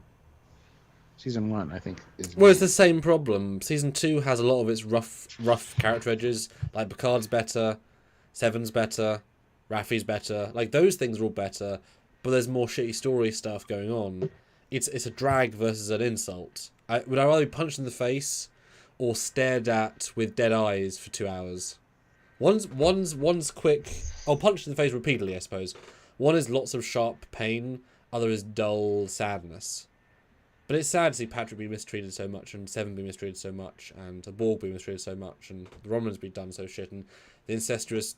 And each have and. Yeah, that's the thing. That was insulting and angry-ifying. Like, it's interesting how the seasons have changed so much. We made everybody mad with the last season. We're going to put them to sleep with this season, and we're going to have a nice wake-up call for season 3. What's interesting is that, like, Andor was a pandemic show. And beautifully done. Doesn't feel like it. I wouldn't have thought. There's a couple of the shows I'm trying to remember that are fully pandemic. Obi-Wan was. That one, yeah. But that's just some bad stuff in it, like overuse of the LED wall. That's just them making bad choices. That's not. Yeah. There was another show that came out. I can't remember that.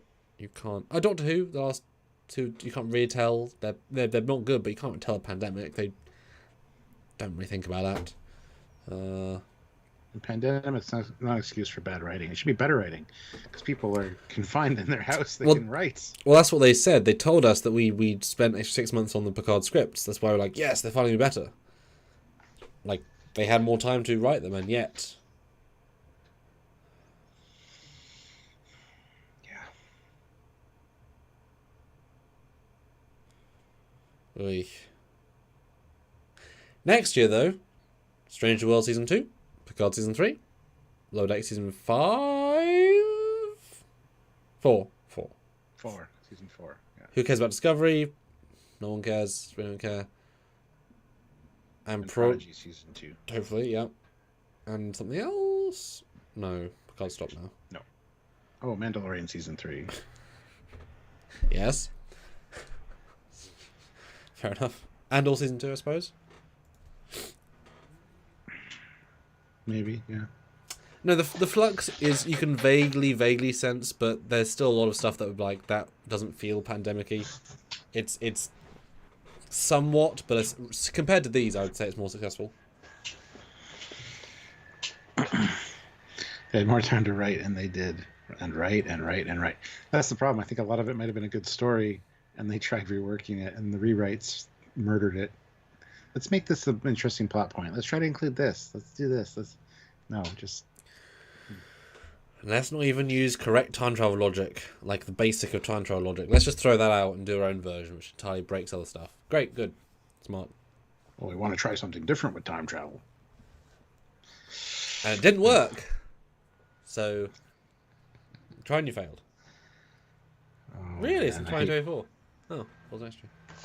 I hate bitching. I hate bitching like this all the time about this stuff. But when you hone it down to the worst, it's so obviously the bad stuff. Because we do an entire season, you're justifying why on a list, but this is like actually condensing all the worst. There are reasons why the worst is so bad, and it's like, oh, actually, yes, I recognize why, why it's so bad. And Dan, no, there's not supposed to be a third batch of Prodigy season 1. No, season 1 is up to episode 20, and then season 2 will be after that. We're in the last stretch here. Got 2 episodes of season 1 left. Yeah. Huh. Lots of sighing. Ahsoka in 2023. Okay. Yeah.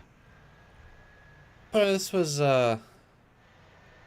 fun by itself, because it is sort of repressed memories, coming back in. It's like, we haven't vented on this truly. We sort of went past it, and so it's kind of cathartic in a sense to really. My PTSD flared up again. Yeah. Hard PTSD syndrome. Yeah. Of how long does it take to fucking resolve this one thing? 4 episodes. Okay, well, good job. Stop. It's also clear that the actors were contractually obligated to be in 3 or 2 at least, so they're like, we have to put them in it. Just don't include the sung stuff. Just cut it. Why is? Yeah. How did the daughter play into anything? She didn't. She became a traveler. I forgot about that till just that second. Oh, Jesus Christ. I feel bad for everybody that worked on season, like all the actors for season 1. It's like, hey, we're in a Star Trek show. It's the last couple seasons. And nope. Why not just that? Nope. But is this what we're going to write? Act. Oh, I'm sure next season will be better. Next season better. Oh, it's not. Next season will be better. Oh, we're all fired. Except for Raffi. Yes. Oh, and this is the last 3 Patrick's ever going to do, and they gave us this. Couldn't they have given us a TNG level show, plan it out, tell a good story, do it properly, don't be dark for the sake of it, tell a real story. Like, Patrick's swan song to Star Trek is such a shit show. Like, really, like, at least Generations, while being a bit crap, it was quick and it was over, and Kirk's death was like, it was stupid, it was dumb, whatever. But 3 years of watching the decline of the character is sad. At least that was quick, right? He died in a bridge, it was stupid, he fought. Dumb. Pathetic. Fine. But this is even sadder. I like Generations. Yeah, but Kirk dying on a bridge is just stupid, and the ending's just stupid. Not as bad as this. But hopefully season 3. But we know that Terry's just basically going to ignore season 1 and 2. That's what you do when you fire out all the other actors, or don't bring them back. Last super chat, guys. $7 will round us up. Will be nice. 7, which means a 10 would be above a 7. See, math. I got ya. Yeah. He's good with the math. Why is it not just Discovery Picard will eventually be decanonized like the last 3 Star Wars movies. Yes, of course. Well, you say that, but they keep, Luke's temple is on Octo, whatever it's called, or Ossus, as it was in Last Jedi. So they, Mandalorian and Book of Boba are still using that new stuff. So no, they keep. If they want to decanonize it, stop using stuff from it. But they keep using stuff from it. Because has anything ever been decanonized in Star Wars except the books? But that never counted. I feel like all the movies, they're like, this is solid, as bad as that is, or as annoying as that is. That's just the Phantom Menace rumor that everything's going to be decanonized and they're going to make a new sequel trilogy. Well, I've said that for 10 years now. It's like the only thing I guess they've ever decanonized in Trek is the animated series, but then they recanonize 1 or 2 episodes, and they decanonize those even, and they recanonize the whole thing. Like, they need to make up their fucking mind, is what they need to do. Yeah. But not that any of us are going to take stuff from that as canon anyway. Like, you know, Kirk could do this in this episode. Is that now canon? No. You know, those things aren't like... It's so just not... You know... Enterprise can go warp 77 and fire pulse phase weapons. It's like, well... Not a band account. $5. Alamarine, count to 4. Alamarine, then 3 more. Alamarine, if you can see Alamarine, you'll come with me. Best Trek has singing.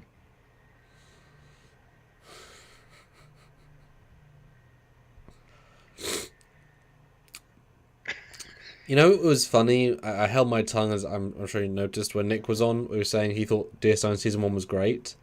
And we're both like, it's the worst season of DS9. He's like, I think it's the best first season. And I'm just like, oh, God. Yeah. I look forward to watching that season again. Because Voyager Season 1, shockingly strong. DS9, I want to see it full on again. Because it remember being not good. Not bad, but not good. So to say that was shocking. There are definitely good episodes, for sure. Yes. But Sean O'Sullivan, €2. Kelvin TNG reboot, yay or nay? I don't like JJ. He's rough. I don't like JJ. He's rough and coarse and irritating, and he gets everywhere. No, I don't need a TNG reboot in the Kelvin universe. It'd be cool to see, honestly, but I don't need it. But also, what Kelvin universe? A movie came out in 2016. They failed to bring a new one out for the last 6 years. I mean, there is no Kelvin reboot. There's no Kelvin timeline. Like, there's not...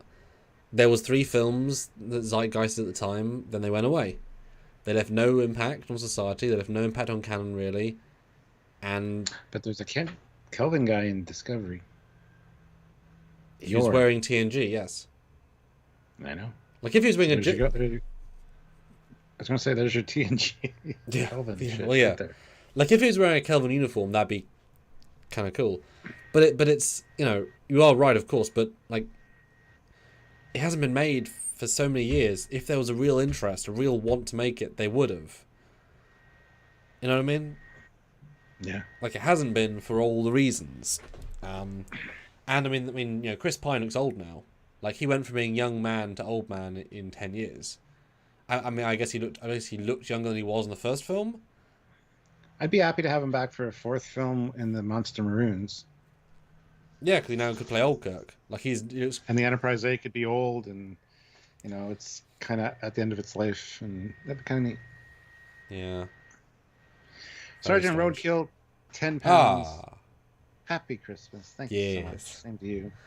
Very Merry Xmas indeed. Same to all of you guys. Have a good holiday season and be safe and all that jazz, you know. Yeah. Australia is not real, just ask a flat earther. Throws in $5 Australian. I really like that cartoon on Nickelodeon. That's Prodigy. It's good. It's fantastic. It's not quite as good in the second half, but it's good. And Sean says, bad DS9 is better than good anything else. Alamarine is better than Tapestry?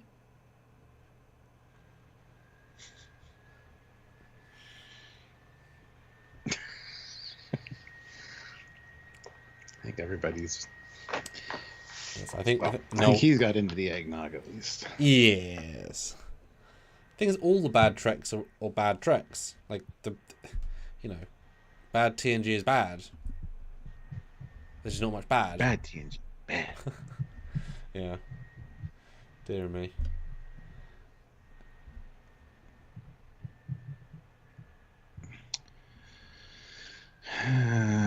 What's interesting? Avatar is the best. Oh, what's yeah. What? Hezraz says, I like Doctor Who Flux. Doctor Who is famous for having shitty graphics. They'll probably get better graphics due to Disney Plus running. The graphics of Joe's were great, and the CGI was really good almost all the time. Like, they massively upped because they were using Pixamundo, like a proper industry standard company. The effects were really good. It's just how they were framed often. If you film shitty scenes that are framed shittily that don't use the effects well, they look shit. You know what I mean? Like, you can make scenes. You know, like, artists can only do so many good things, right? It's like the big scene in Endgame where you see everyone come out of the thing. Like, that was crafted and then by the directors and then crafted by the people making it. Like, it was craft was going into it. If you have bad directors, or at least not good with material, doing bad scenes, CGI can only do so much. because you're like, how do I make this look good, etc.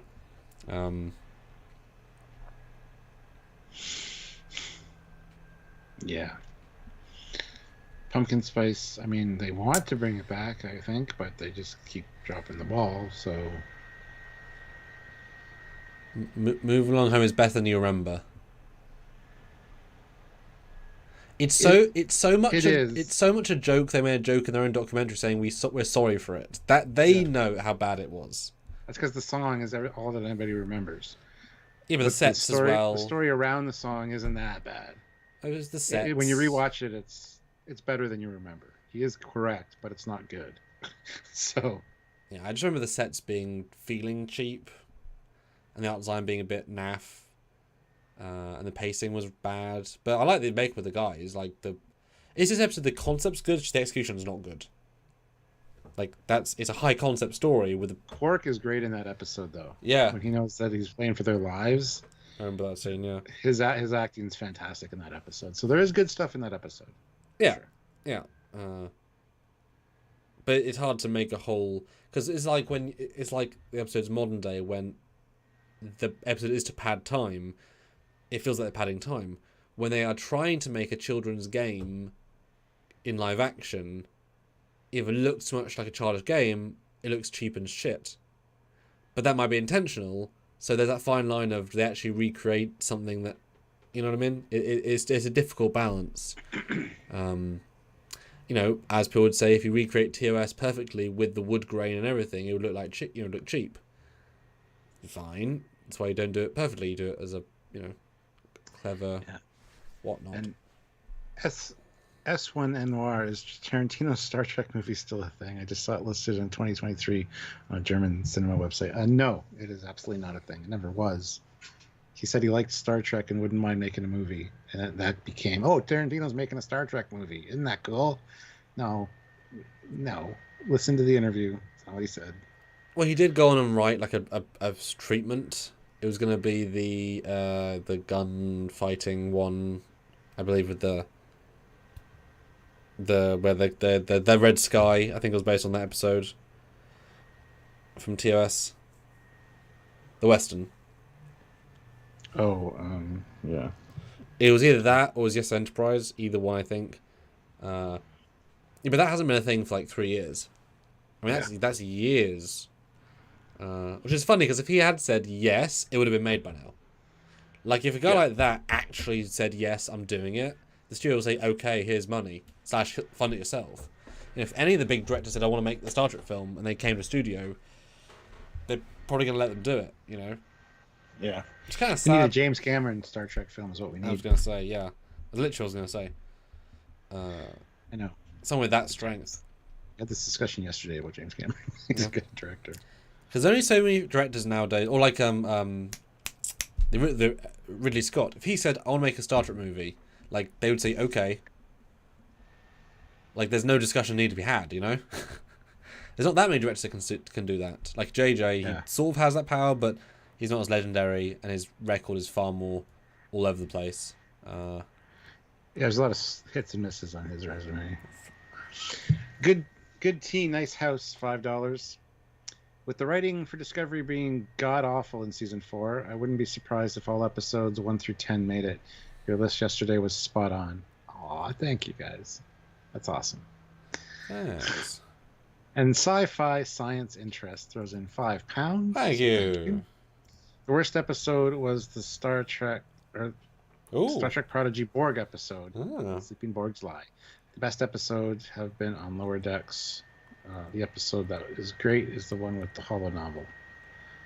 That's Crisis Point 2, Paradoxics.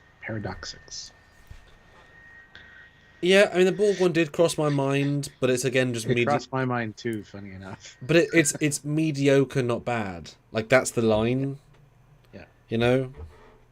That, yeah. And also stuff happens. They go onto a Borg cube. Yeah. They find a vinculum. They play mind games. They run from Borg. Like, shit happens. They don't stay at a party. Credits. Like, to be fair, that episode of Picard is probably the same length as the Borg episode. So, If only it was, Stu. If only it was. Oh my God, Stu, we're only $2 away from our minimum. That's... I noticed that. It was creeping up. Yeah. $2? Two! Speaking of two... Oh, yeah, speaking of two. When you sing Avatar 2. Boy. Wow, that was perfect. I don't know. I have no desire to see it. Ooh. Although I hear the 3D is fantastic. So I'll probably go just to have the 3D experience. I mean, that was the best 3D I've ever seen. So it being 10 years later, it should be the best again. Yeah, that's what they say. Yeah. So I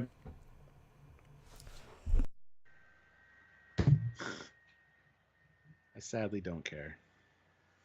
See, I really enjoyed the first film because it's one of the few cinema films, like an experience of like woomph. And I'm I'm a sucker for good shots. Like, there's a cinematographer gone into this, and when like half the shots are really good shots, it's like, okay, there's a lot of visual. Like, it's not just the shots being cool. There's craft here. You know, it's animation they can obviously craft it, but it's really crafted to be wow. That's really well done. The editing's really solid, and the pacing's not the best, but it's full. Spectre of the Gun. That's the name of that yes. episode. Thank you. As soon as you see say, how my brain works. Yeah, as soon as you say, I'm like, yes, of course, it's that. Couldn't remember at the time.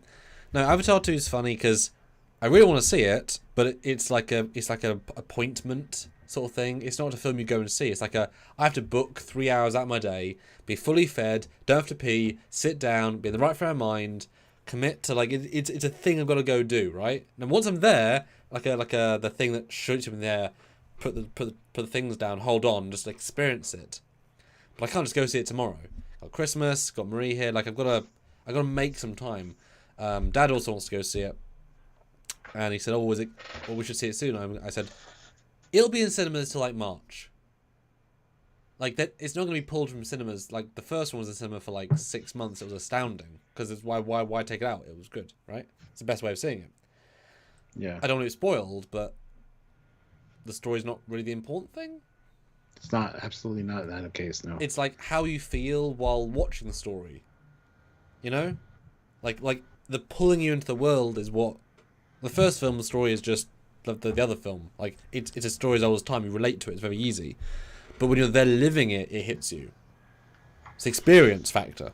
So, of course, I'll see it in the cinema. Of course, I'll see it in 3D. There isn't IMAXs near me. There isn't many IMAXs in the UK, so... There's one IMAX in London here, and it's still a fucking movie. It's still the same, regardless, in my opinion. IMAX doesn't make a big difference for me. Yeah, I mean, there's definitely small versus giant screen. You're actually getting more data. There is more of the image because they show more. Yeah. But I also don't like... I've only seen one film on IMAX. I don't like that of having to look around the screen this much. Like, I want to see the entire screen, enjoy it. Yeah, you don't miss anything. Yeah.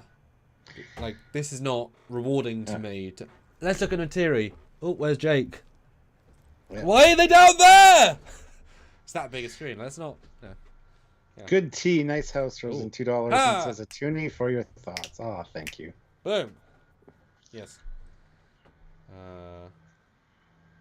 I'll just wait till... I mean, when Way of Water comes out on Blu-ray, I'll get the 3D Blu-ray of it. I'll actually, I'm going to see it in theater. I'm going to see it in theater, but I'm going to get it for sure because I'm a 3D buff. If they don't release it in 3D, because there's a lot of movies they haven't released in 3D, which were 3D in the theaters, it pisses me off. Well, I'm assuming most of those were post-converted, and they thought, well, this was already not quite what people wanted. Why waste money on another Blu-ray? I think every film filmed in 3D is probably released in 3D, because it's like, well, we spent a lot of money to make it in 3D. The question is, are there 4K 3Ds? Or are they just Blu-ray 3Ds? I don't know if I've ever heard of a 4K 3D. I think I have one 4K 3D. I think Alita Battle Angel is in 4K mine. Because they're not going to... like. I'm not sure if the 3D disc is in 4K. Oh, yeah. Just the Blu-ray. That's the thing. Yeah, 4K. But it has the 4K with it. Because I feel like Avatar, you'd have to do that, because that's like, why would you release the inferior visual version? I mean, release both, but why would you release that and not the other one? Yeah. Alyssa Jericho says, "Hello, how big of a screen are you watching on?" I have a 65-inch right now, so I want to get a bigger one, but they don't make new TVs in 3D, so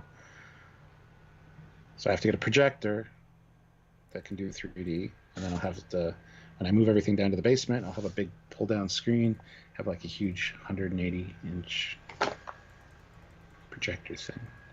We'll see. Yes. That's exciting. I mean, your TV's plenty big enough, so cool.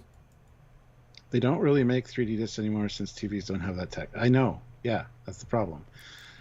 And in 3Ds that I do get have to be from like other countries and try to track them down. I still have a 3D player. I still have a 3D TV, so I think they're dipshits if they don't release it in 3D as an option. Whatever. It's interesting because I imagine that when TVs become even bigger, 3D will come back around because you do need a bigger screen to appreciate it more. Well, in Japan, they already have TVs. You can watch 3D movies without glasses, and eventually that's going to be the way of the future. That you're going to be able to watch these things all in 3D regardless. So, yeah, I don't quite understand myself, but whatever. Yeah. Yeah, well, that's the thing. But then you got to have the drive to make that content. 3D TVs were driven by 3D movies. With no 3D movies, there's no reason to make 3D TVs. Well, see, the thing is, Avatar is the reason that the 3D boom happened. Because a lot of people had to convert their movies to 3D to kind of keep up, and then 3D became a thing, and then it kind of died down because there's no really good 3D content coming out. And now that James Cameron's back with the new Avatar, which is the 3D... Avatars, one a year now. Well, yeah, and it's good. The 3D is stellar from what I've heard. Yep. Like way above and beyond a lot of the last 3D movies that were out.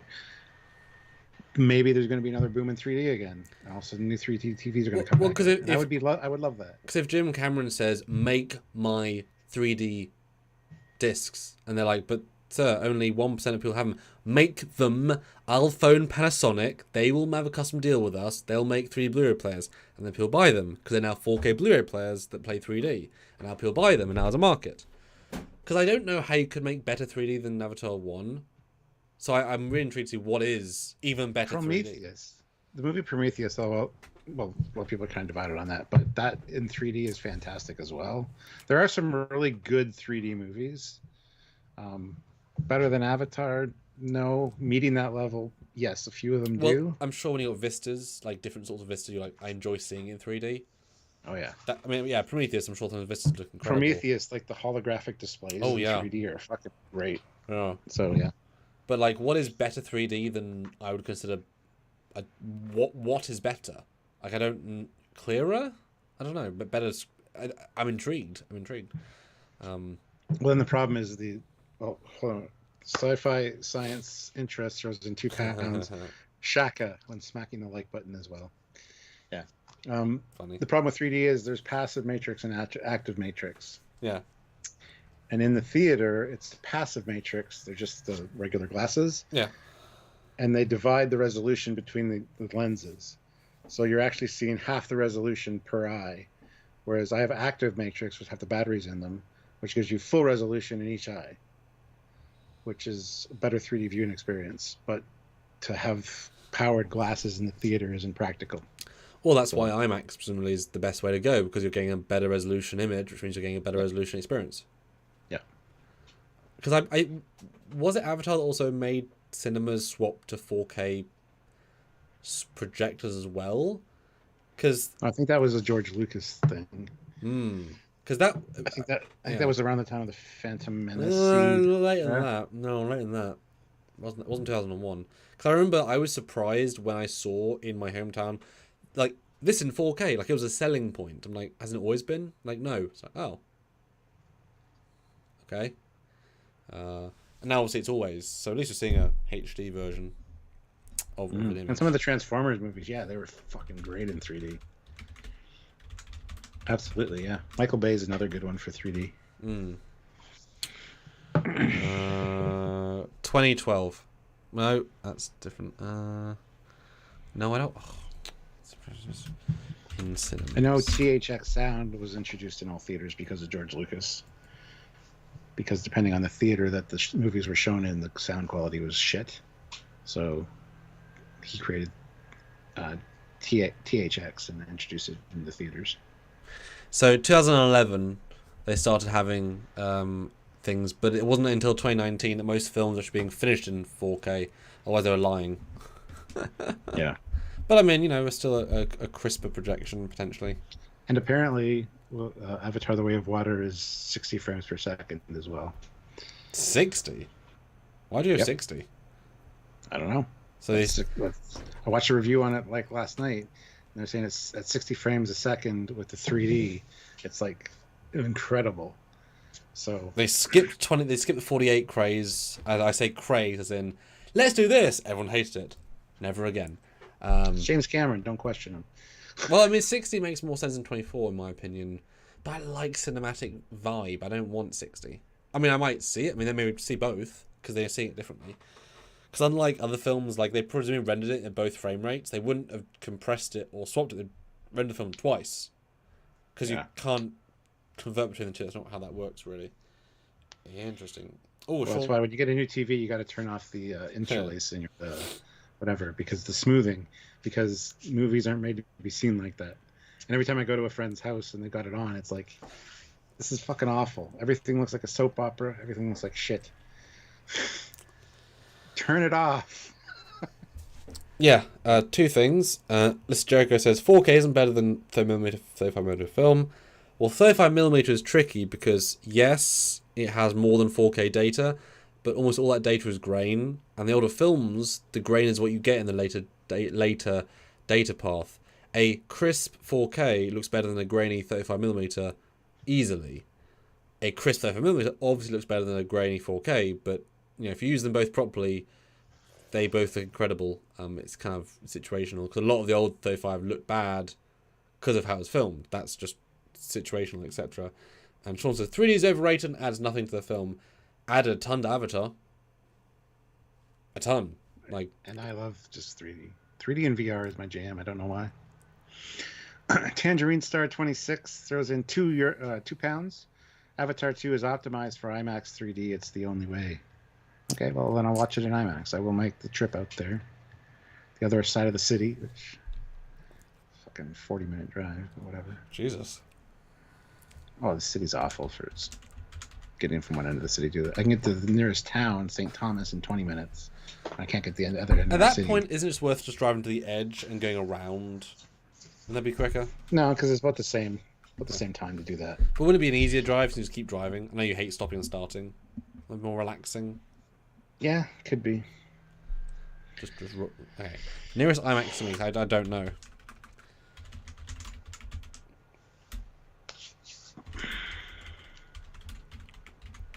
But I think we're going to see it in the New Year break between Christmas and New Year. Yeah, that's probably when I'll see it too. It's like I'm not rushed. Like it shouldn't. It doesn't. It doesn't. Doesn't stop Christmas. But yeah, after Christmas, yeah, let's do Christmas. After New Year, that's fine. I know Dad wanted to see the Santa murder film. I was like, that's a home watch. That's not a cinema film, I don't think, for me anyway. Question. Yes. What TV show would you love to see in the cinema? Like, if they had an option, modern TV show, not just everything in the past, but like of a current TV show, like that would be amazing in the cinema. Like they gave you a slot every week, you turn up, no issues. For all mankind. Ooh, yeah. That would be fantastic in the cinema. Yeah, that would be.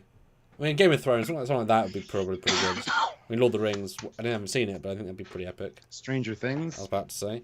I'd be down for seeing that. Wow, Zero's face. No. 4's face. Vecna. 8's face. 11's face. 11. Her face is so 11. big now. I see. Look all at the that balls. nosebleed. Look at that CG nosebleed in 4K. I can count the blood cells. Yeah. I can count Vecna's throbbing face. Yes, all that blood in the massacre. That really pops in the cinema. All those child murders. Wow. The Expanse. The Expanse in theaters would be Cool. amazing. I don't know why cinemas don't let you rent. I know they sort of do, but at a good You can. cost. But at a good cost. Because It's a good cost. It's only like $150 or something to rent one of the theaters here. So you and a couple friends chip in. but for how long though? Usually for a few hours, or if you go for a gaming session because you can play games, you can. Yeah, I don't know the exact rates, but it's like $150 for 2 hours or something like that. Because if they said you can rent out weekly to watch a TV show for every week. I mean, you've got licensing issues, fine, I get that. But imagine if there was like a weekly cinema, you can watch new Game of Thrones in the cinema at 6 p.m. Like, that's epic.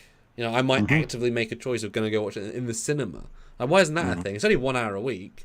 They get a whole day of TV They need to shows. they need to get their revenue, so they'd have to like make sure you pay enough. Yeah, popcorn. I mean, one thing of popcorn, surely. I mean, when people go into the cinema less, add TV shows. Imagine if you go and watch Game of Thrones season 1 in the cinema, like just maybe no. So Yeah. this sounds like a live topic discussion we should have sometime. Just talking about movies. Yes. I think people would be excited for that. Uh-huh.